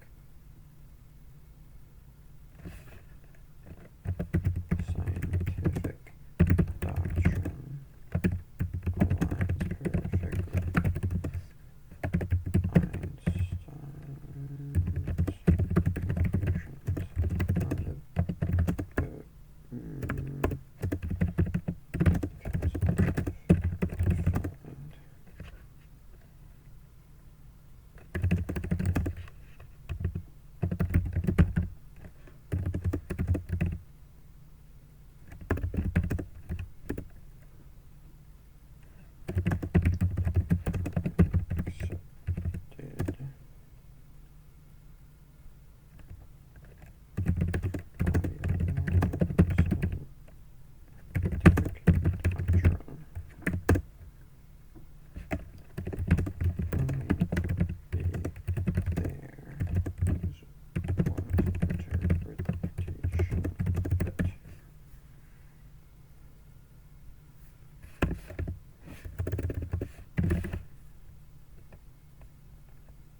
To a religious or scientific fundamentalist, Einstein's approach is completely unviable.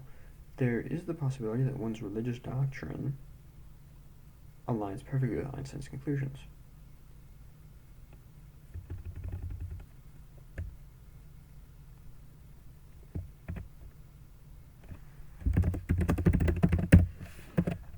I don't know how I feel about the phrase "of course." There, of course.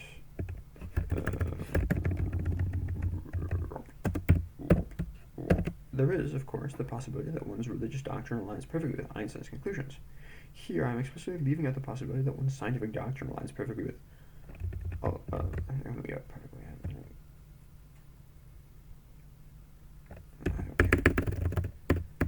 Aligns with Einstein's conclusions because I define the term science as a commonly accepted body of modern scientific doctrine. The only variety left is one's interpretation of it.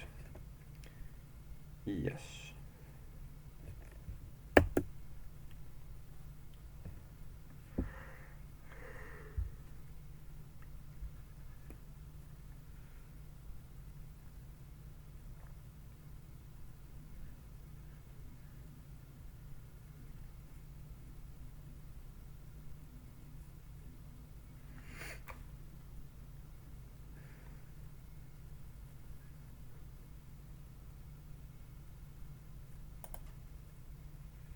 Uncut line.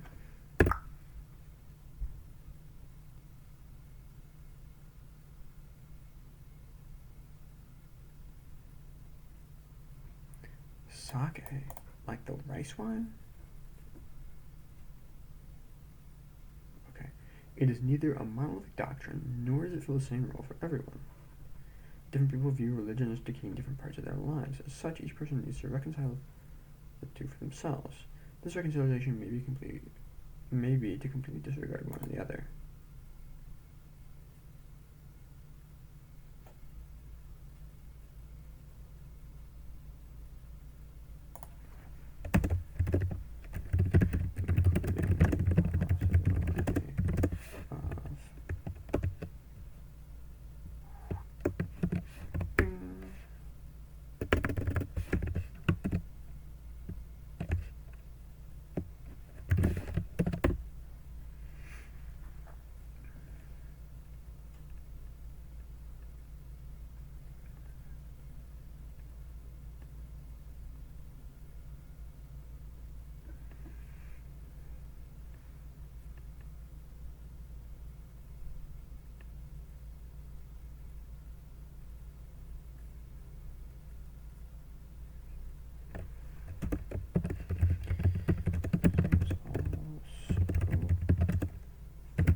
Einstein, religion clearly dictated what was moral.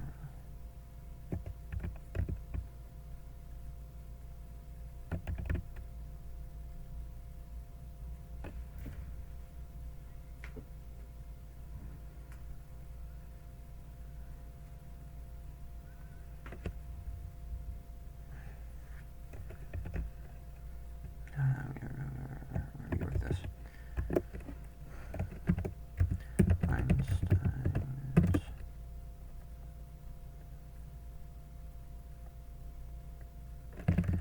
approach presumably worked for his view of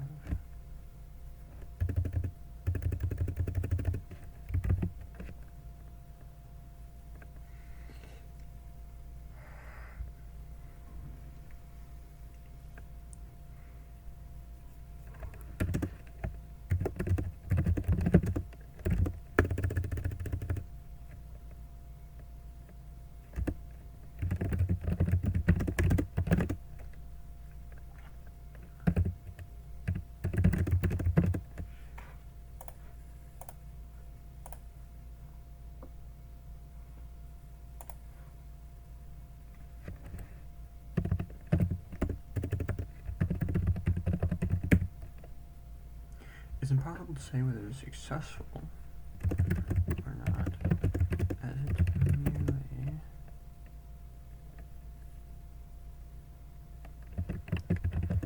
states his view of set with which rules.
How are you stating that?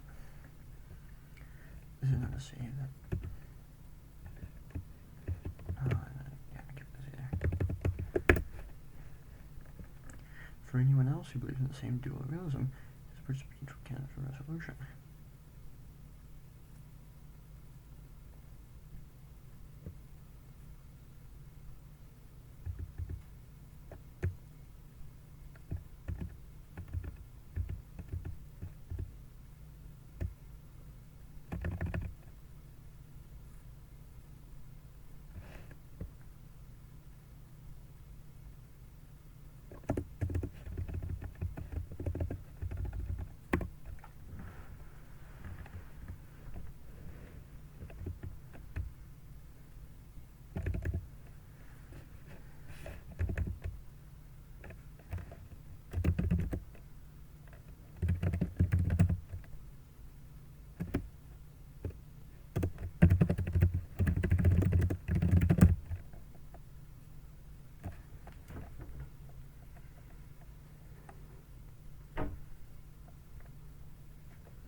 Universality is a word.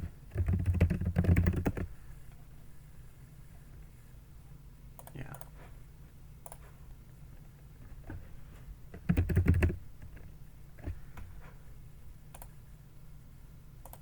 Okay, give me a sec. Oh, okay. Yeah.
I like word espouse. I don't know, I just like it.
is somewhat short, but perhaps it will be adequate.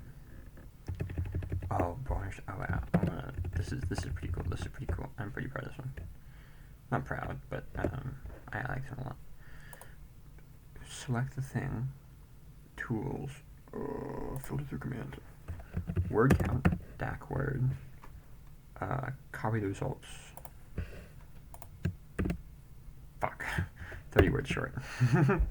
27, I guess.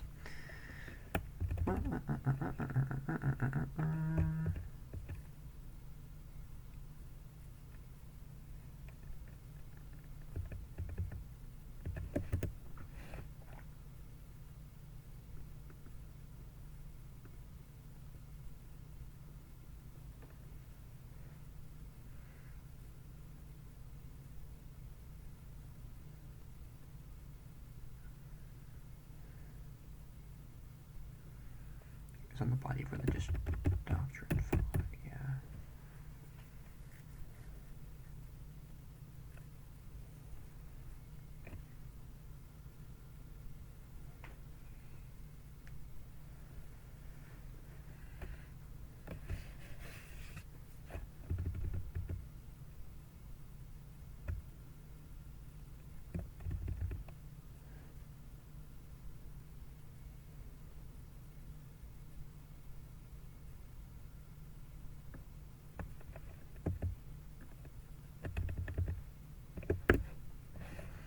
Okay. And maybe I want to go on to talk about my personal beliefs. I don't know. I guess you know.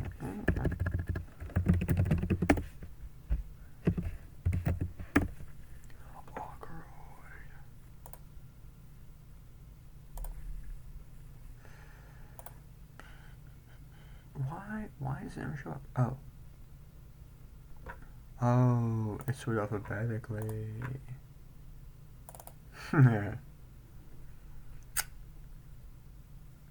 Oh wait, oh shit, not this one. Wait, what am I doing? 30. Oh fuck. Okay.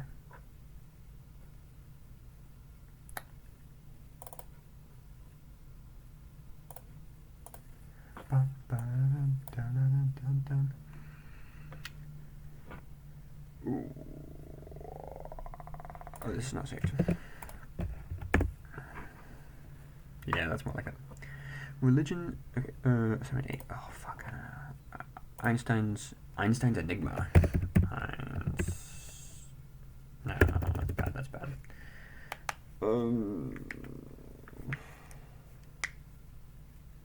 Maybe just something boring like on the realism of science or something.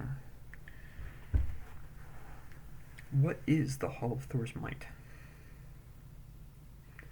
What happens if you look it up, actually?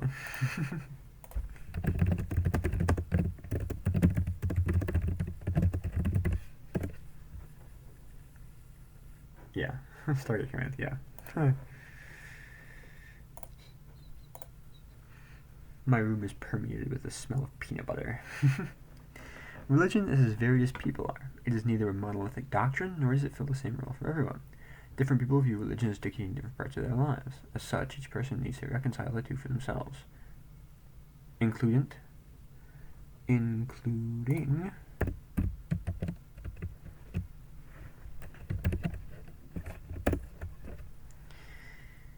the possibility of completely disregarding one or the other. Science also fills different roles. Oh. That's just the same thing again.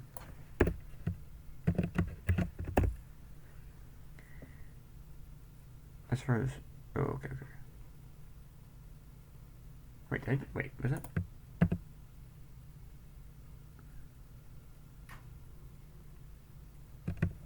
Oh, that one was science, not religion. Science also fills different roles and has different people. As far as scientific doctrine goes, I will assign the description modern, commonly accepted scientific doctrine.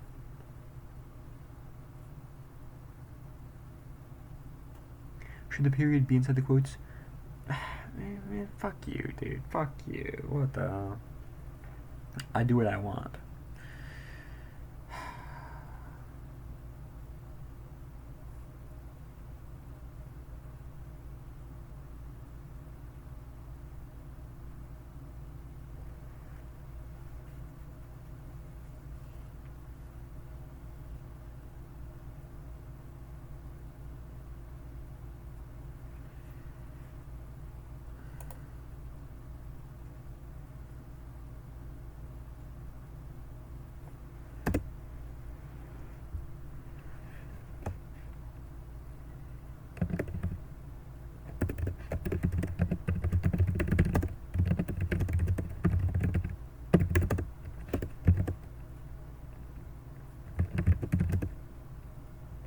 How do I use describe here? Oh, I don't want to describe actually. People believe in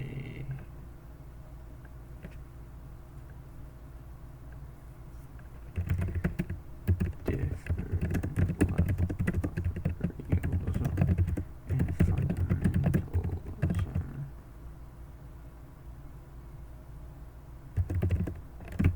In both sides of religion.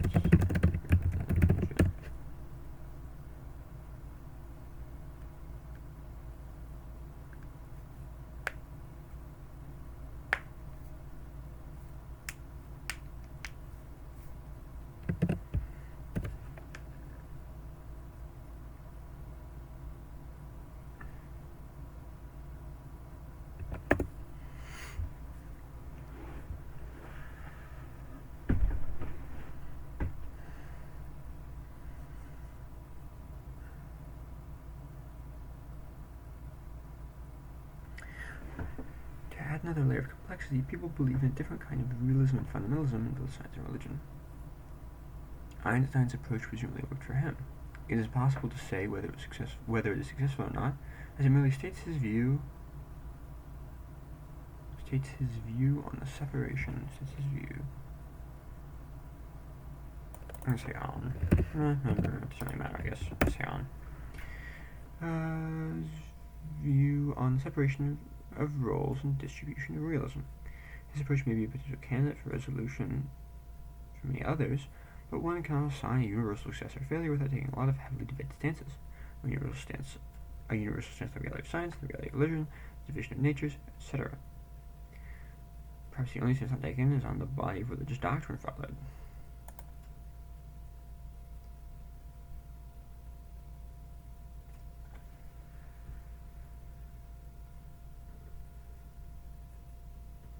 I'm actually a little bit surprised that the question was asked because, like, I don't know. I guess it's like,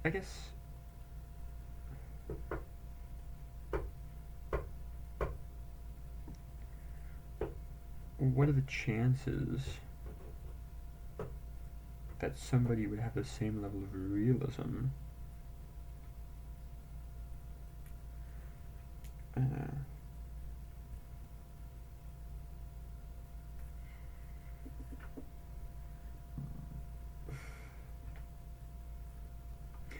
I didn't even get to start talking about, like, my views on, like, whether or not the world was deterministic, right? I mean, ultimately, I think, I don't know, like, I don't know.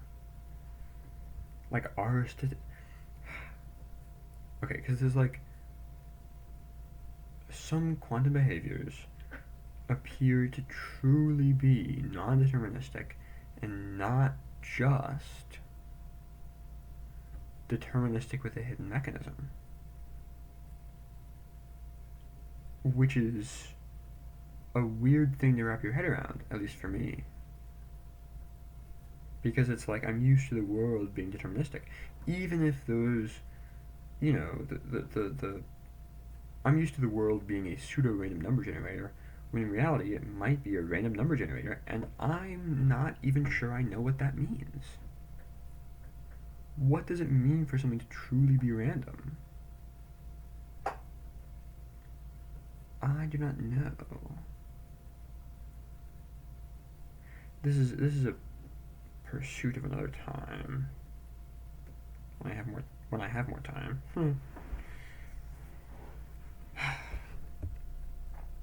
Okay, I want to hit at least 200 words.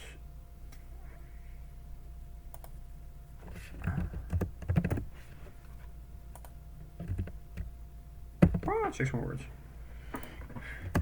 Here are 6. Add 6 additional.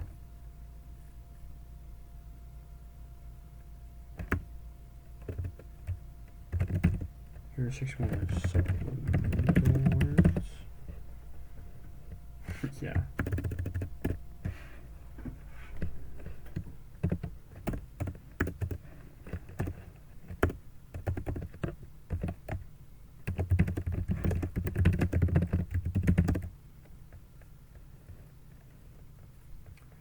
Is it possible?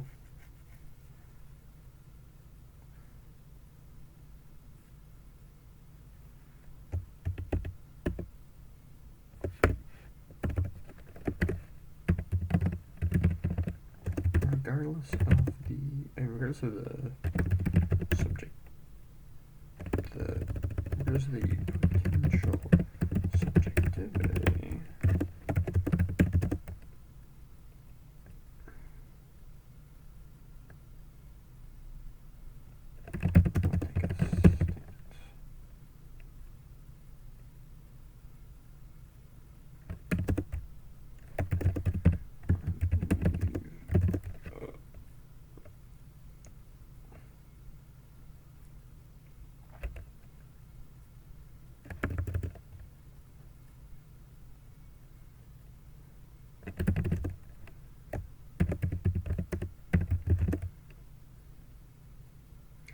Is that even how you spell Einstein?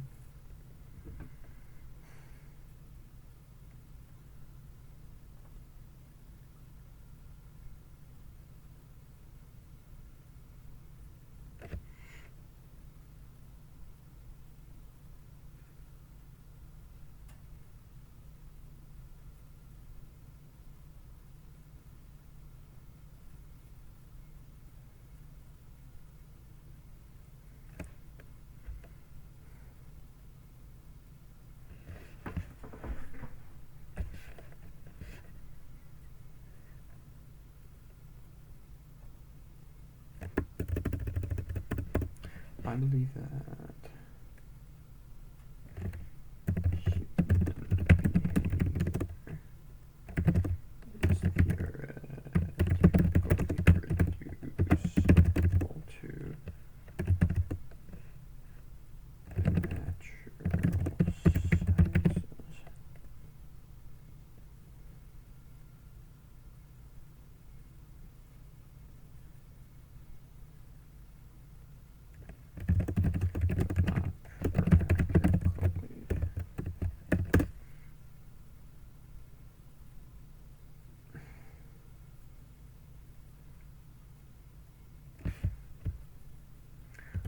also he talks about determinism, doesn't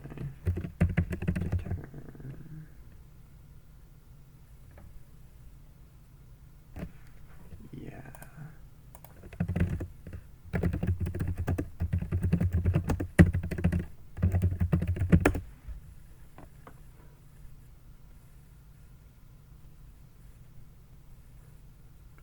What is it?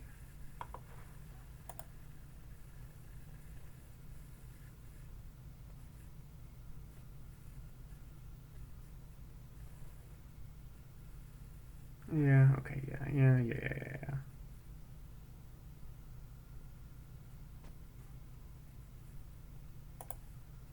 Okay, yeah.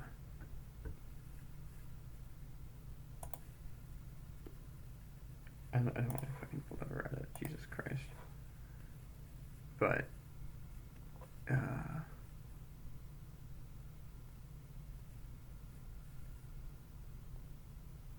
okay, yes.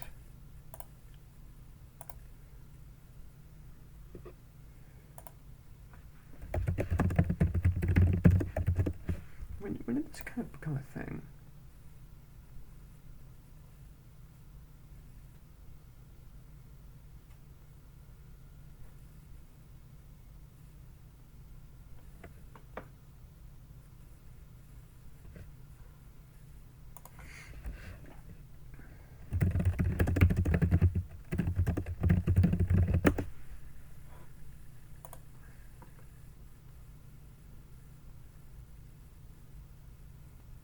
Atomic theory, electrons, radiation theory.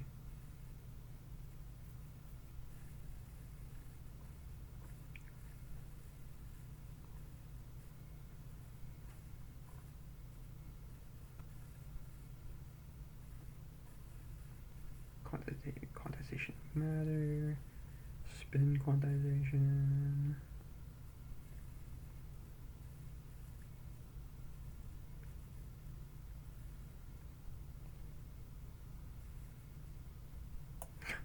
What? What? Oh, I saw something. I read something. What if? If you're not familiar with what if, it's good. Not that one.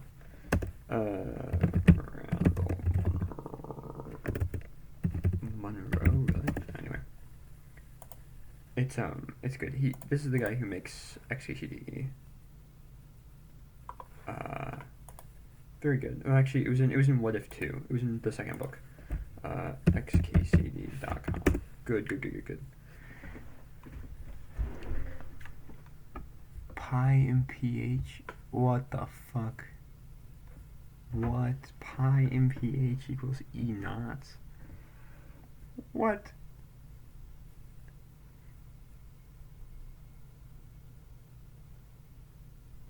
Okay. Jesus Christ.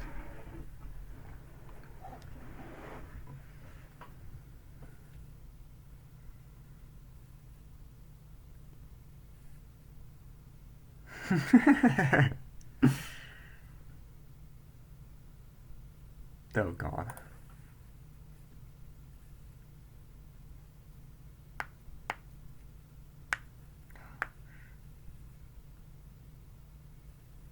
Subduction spikes. Anyway, this one's kind of weird. Anyway. What did he say? He said, oh fuck. Energy reverse. Wait. We really did this. Oh fucking no, what?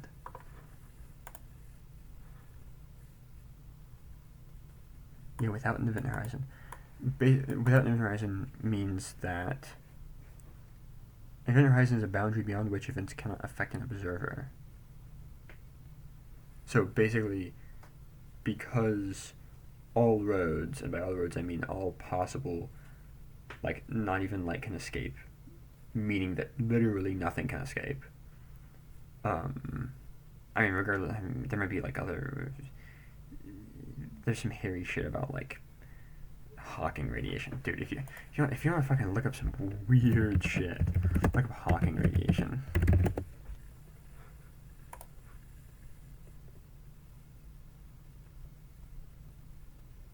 Yeah, this is.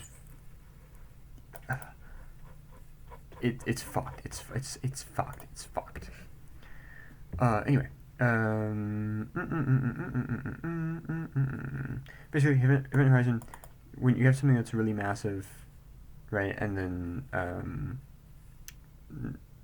all like time itself warps you towards the black hole, so there's actually literally no way to escape. Except Hawking radiation, ignore it.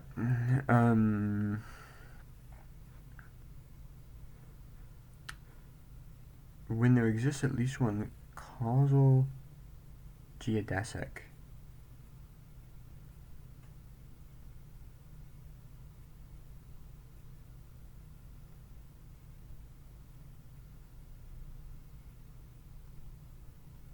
that in the future extends to an observer either at infinity or to an observer co-moving with the collapsing cloud, and in the past terminates at the gravitational singularity, then that singularity is referred to as a naked singularity.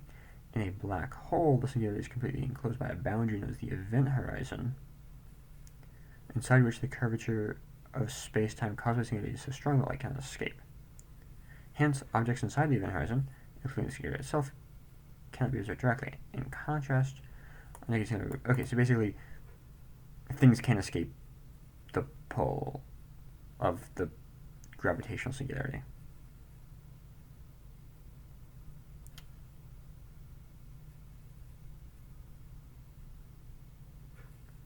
Uh,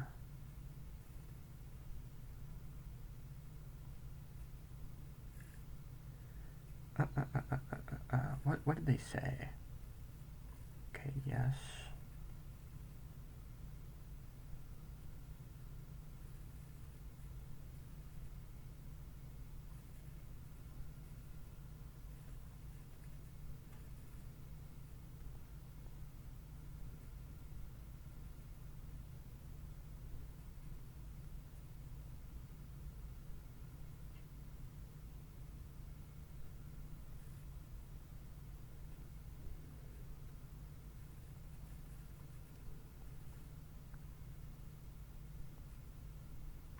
Okay. Well, what did they say? They said basically. I think what it amounted to was energy been space time opposite from gravity.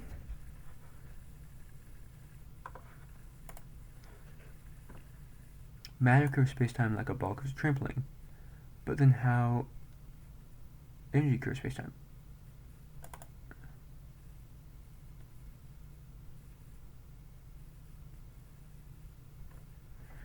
The mass is energy. Firstly, which is why it curves space-time. The Einstein-Hilbert action from which the blah, blah, blah, blah. Two reasons for why energy and thus mass curves space-time. It's not about matter, it's about mass. Contrary to propaganda spread by progressive leaders, mass is not the amount of matter. Fuck. Okay. Yeah.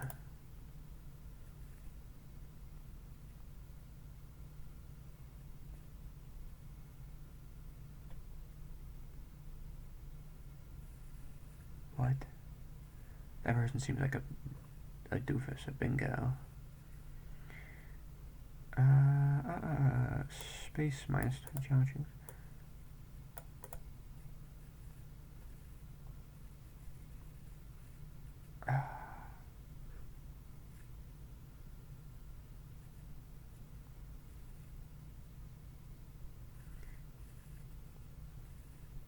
Yeah, okay.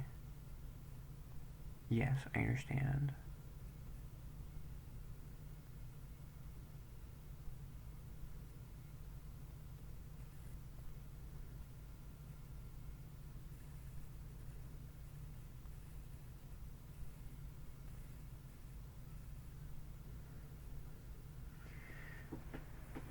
Matter curves the space-time because Einstein's equations that govern space. Insane tensor. Oh god. Stress energy.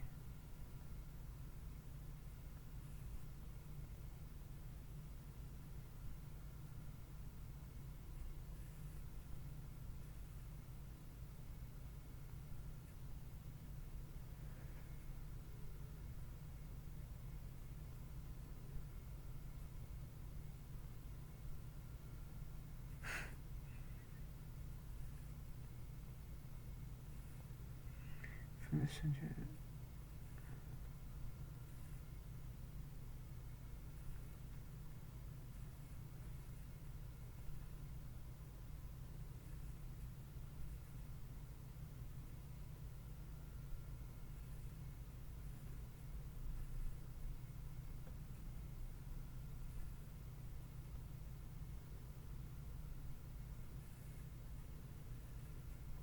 Wait, what?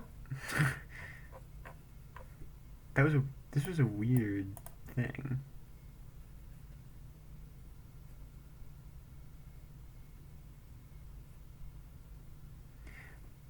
But I guess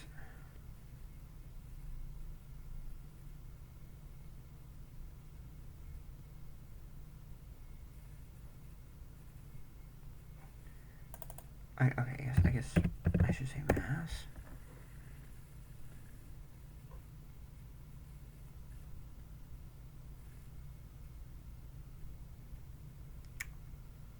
Okay. Then what did that chapter mean?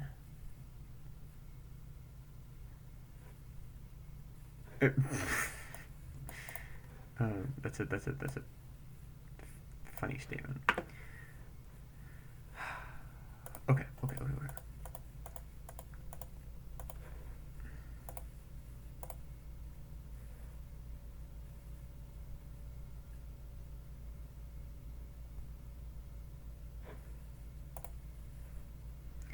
Addition, I would like to point out that natural sciences are potentially non-deterministic. Counter to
what do I say?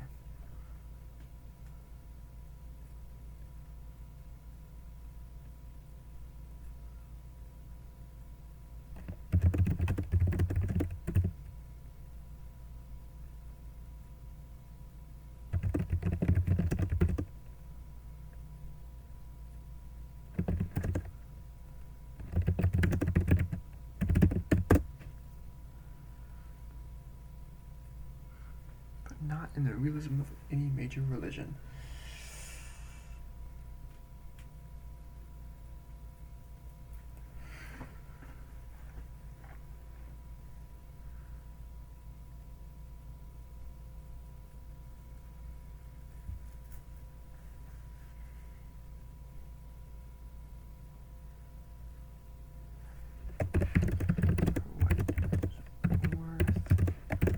Also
I mean, is this? I'm not sure what he's asking me. I mean, he's asking me for.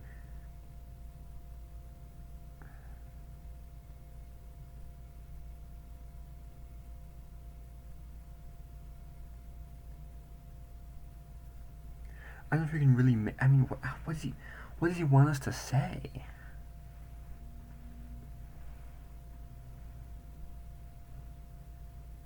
What does it mean for it to be successful? I mean, it is. I mean, it brings resolution to Einstein, I guess.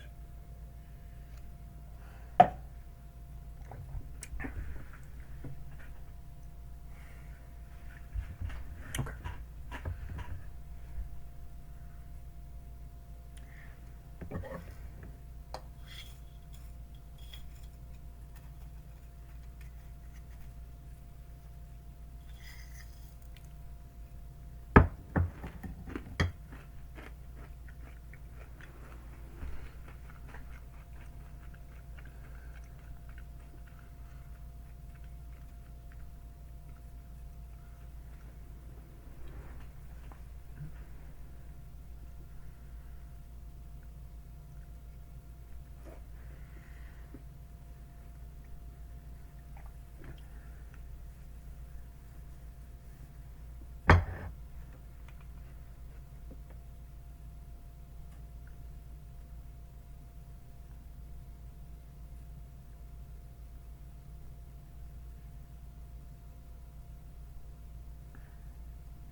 You know, I'm gonna submit this. I think this is fine. Regardless of the potential subjectivity, I will take a stance. I believe that human behavior is theoretically useful in the natural sciences, but not practically. I believe in the realism of science to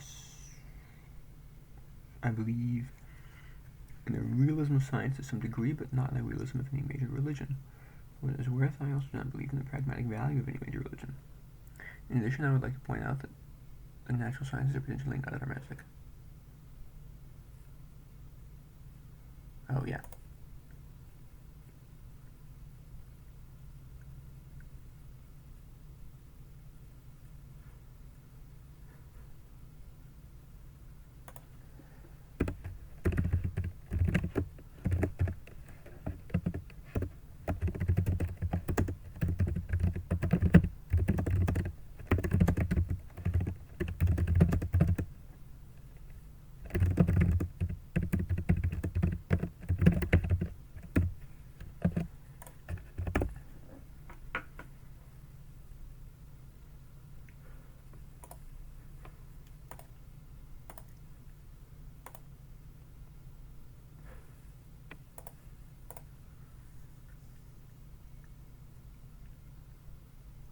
This is like a fucking. This is a creed.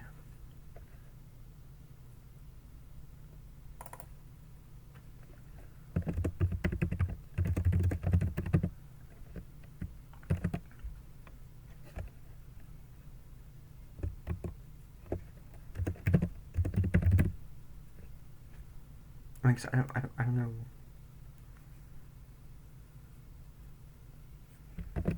I mean, it is. It's a creed. It is.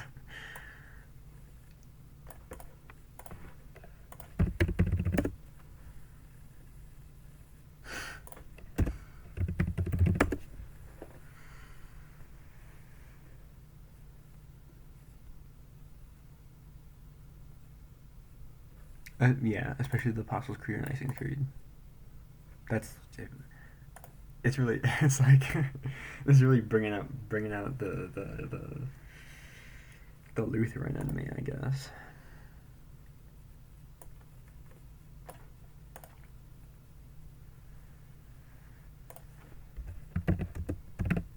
Why does it always suggest dashed C? I don't understand. Oops, that's a bit too much. Well, 30 much. How many is this?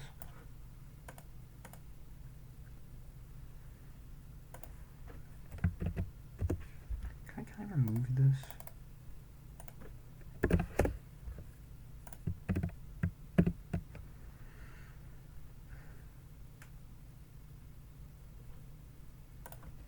I'm gonna add a question mark at the end.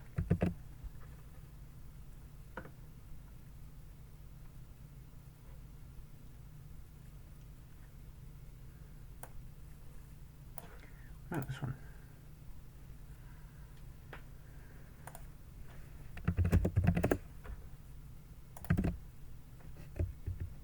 Okay, yeah, I think this is reasonable.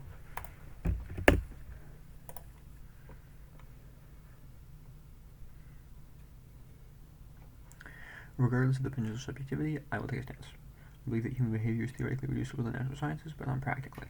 I believe in the realism of science to some degree, but not in the realism of any major religion. For what it's worth, I also do not believe in the pragmatic value of any major religion.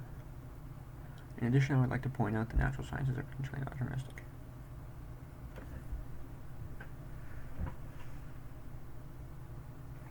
Yeah. Okay, that's fucking. I don't know. Oh, I need. I don't know.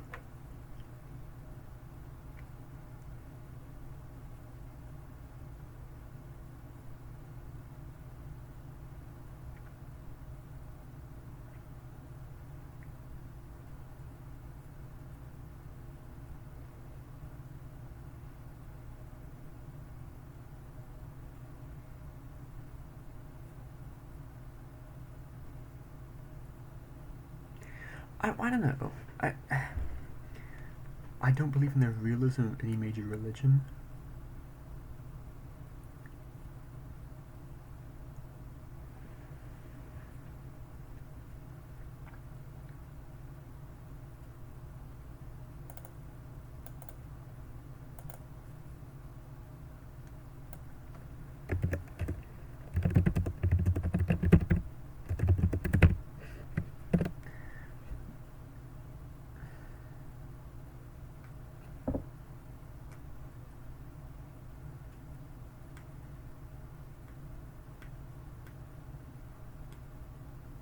No. No, no, no, no, no, no, no, no, no, no.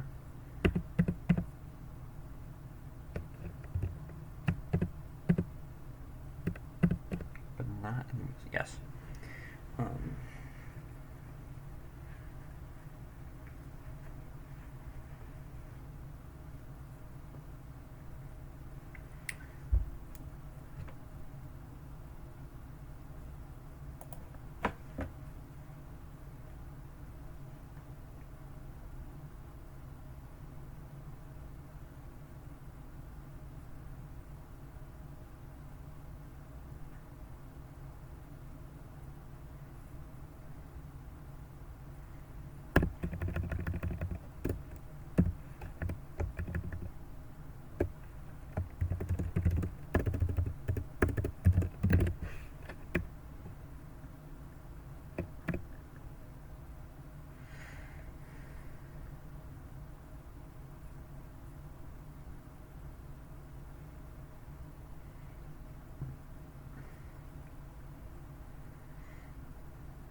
ultimately,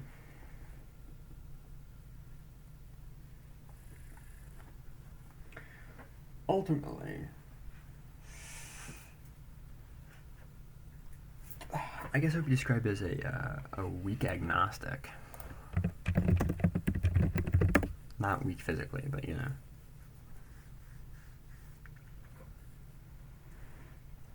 Yeah.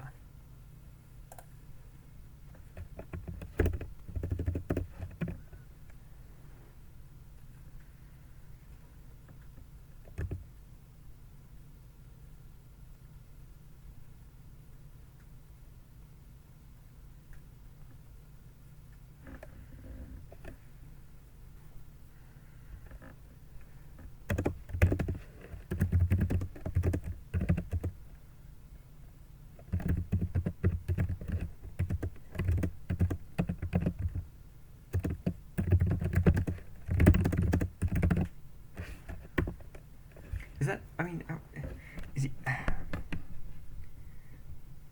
mean, at the end of the day, I don't know if.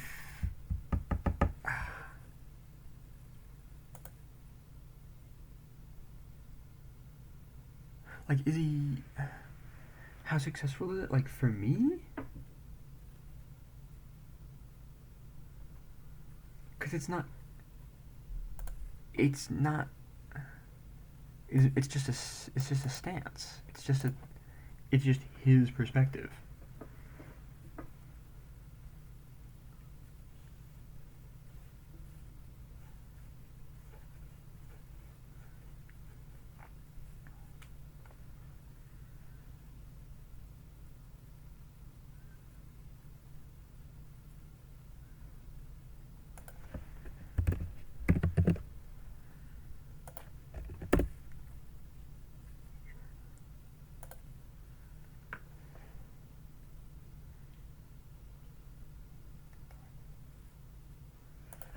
Should I say all the? Oh fuck! I'm still recording, aren't I? Oh damn. All I do is subscribe to a weak agnostic point of view.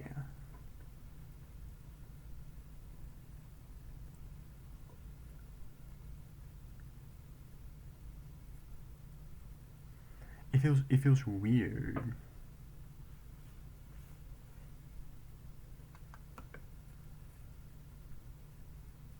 No, okay.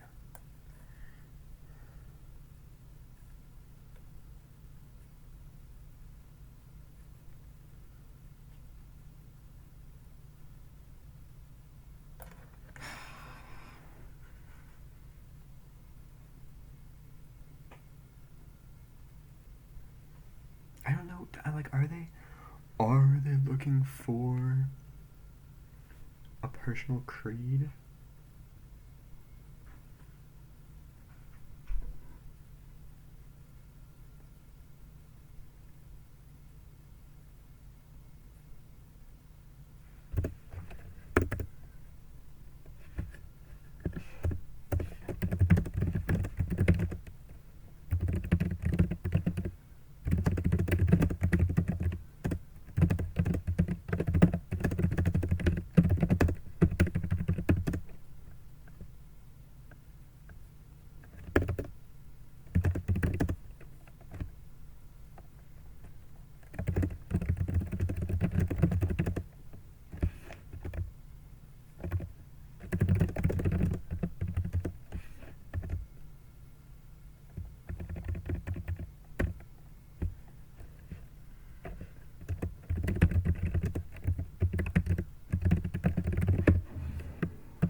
Uh,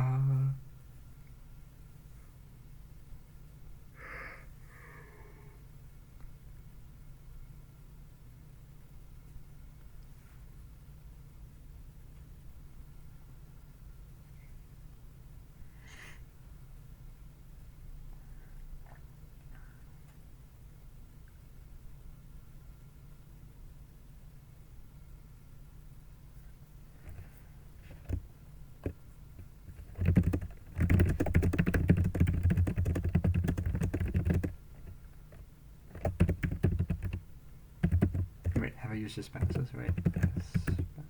Oh, fuck yeah.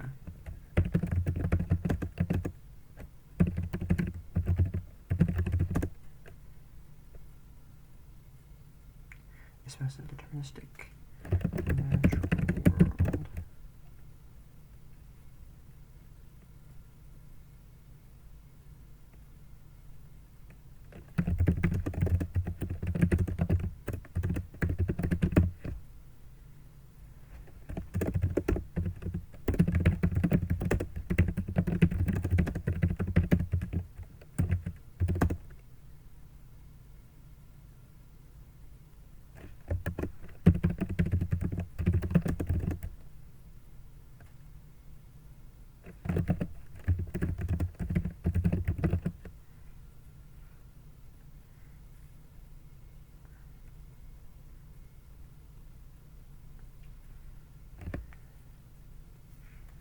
Yeah, that's good. That's good, I think.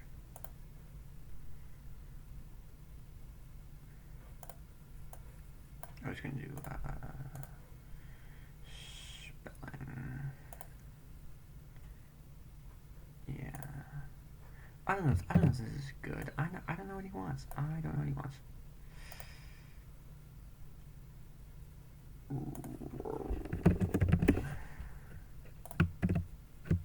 Perfect. Perfect.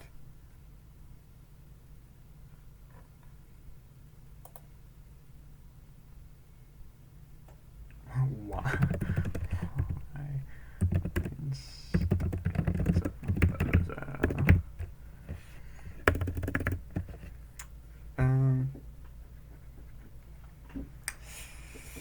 Fuck, what do I say? God damn it, god damn it, god damn it. Oh, fuck.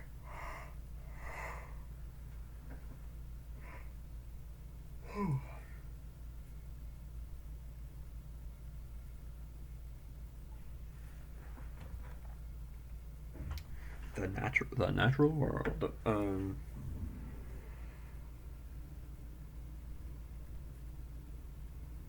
Science.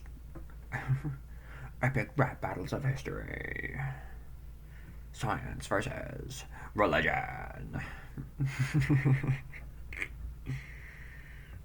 What the fuck do I title this? Religious.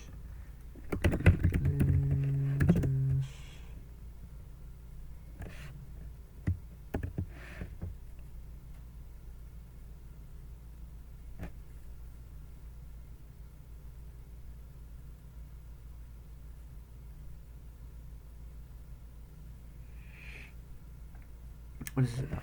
I guess I'll read it one more time. I'll see how it goes. What did I cut out? I don't know. Oh, that was my creed. Religion, as various people are, is neither a monolithic doctrine nor does it fill the same role for everyone. Different people view religion as dictating different parts of their lives. As such, each person needs to reconcile the two for themselves, including the possibility of completely disregarding one or the other. Science also fills different roles in the eyes of different people. As far as scientific doctrine goes, I will assign the description modern, commonly accepted scientific doctrine.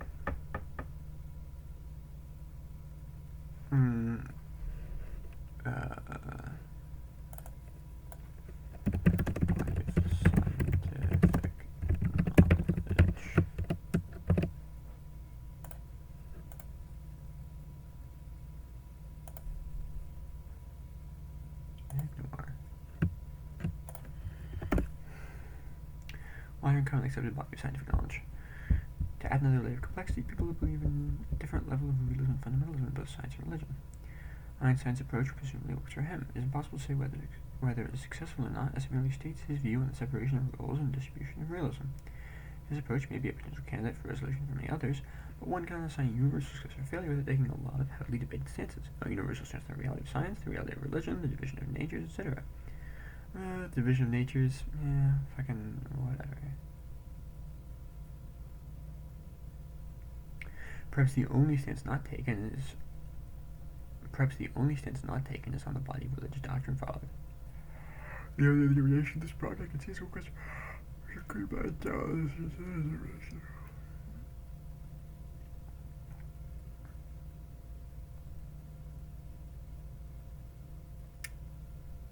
The one additional point I would like to make is that Einstein espouses a deterministic natural world while I myself am unsure. Yeah, that's good.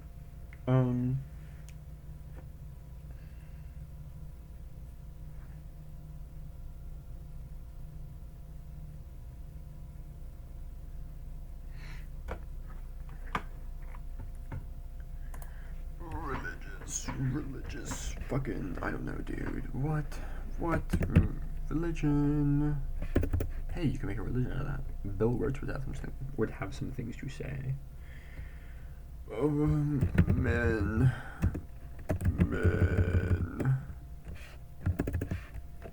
Big, hot, sexy, hot men.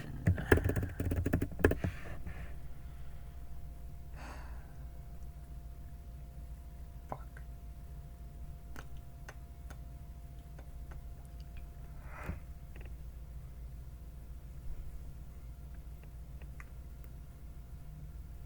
Okay, I need to fucking wrap this up. Religion versus science. What's the thing called?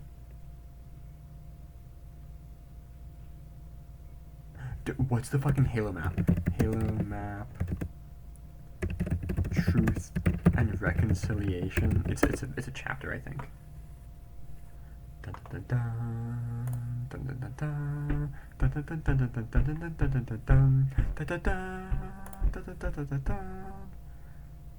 Yes, truth and reconciliation.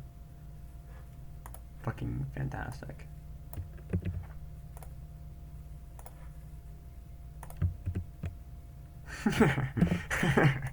Holy shit.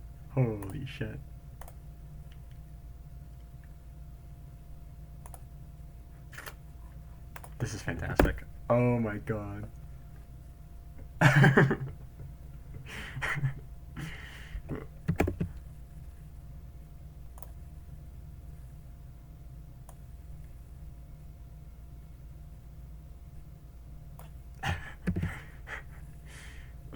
Is this? Oh, actually, I should not. Okay, yes, I will be. I will be saving this for later. Okay, well, just for completionist, I'm not gonna do the fucking final. I'll do it. Well, I am gonna do it, but I'm not gonna do it right now. This upload. This is philosophy of science written assignment 8.pdf. Open. Yes, submit assignment.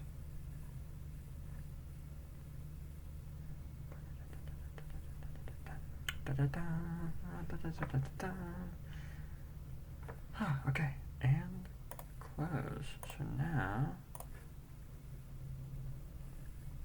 this should go from missing to late. No, it's not late. Oh fuck yeah, I forgot it's not late. Okay. So get it in here.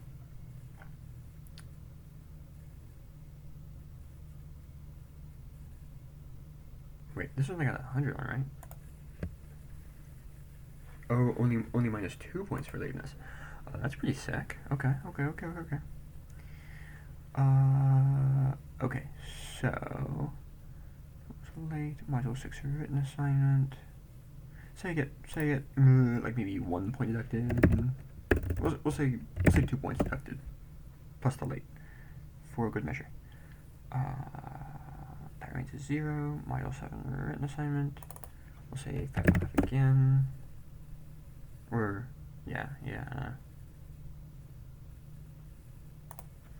0. We'll say again fucking 9.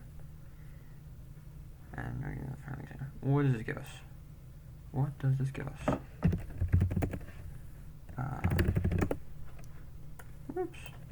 172 divided by 240. Ooh, that's well, it's a C, which is the bare minimum I need. If you're watching this, Dad, this is a fake class. It's not real. This is a game I'm playing that just looks like Canvas. I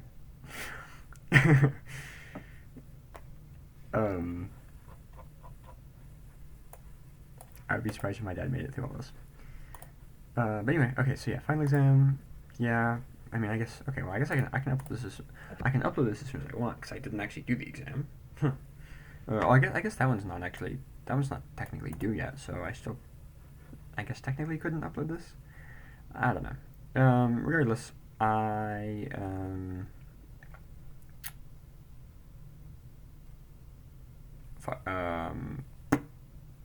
probably not gonna get around to uploading it for fucking Christ ages. I don't know, a couple days at least. And with that, I bid everyone close.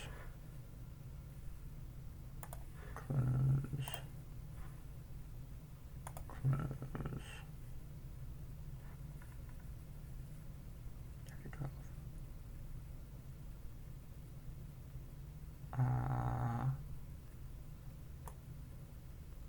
Yeah, goodbye. Don't care, didn't ask. I bid you all a good night.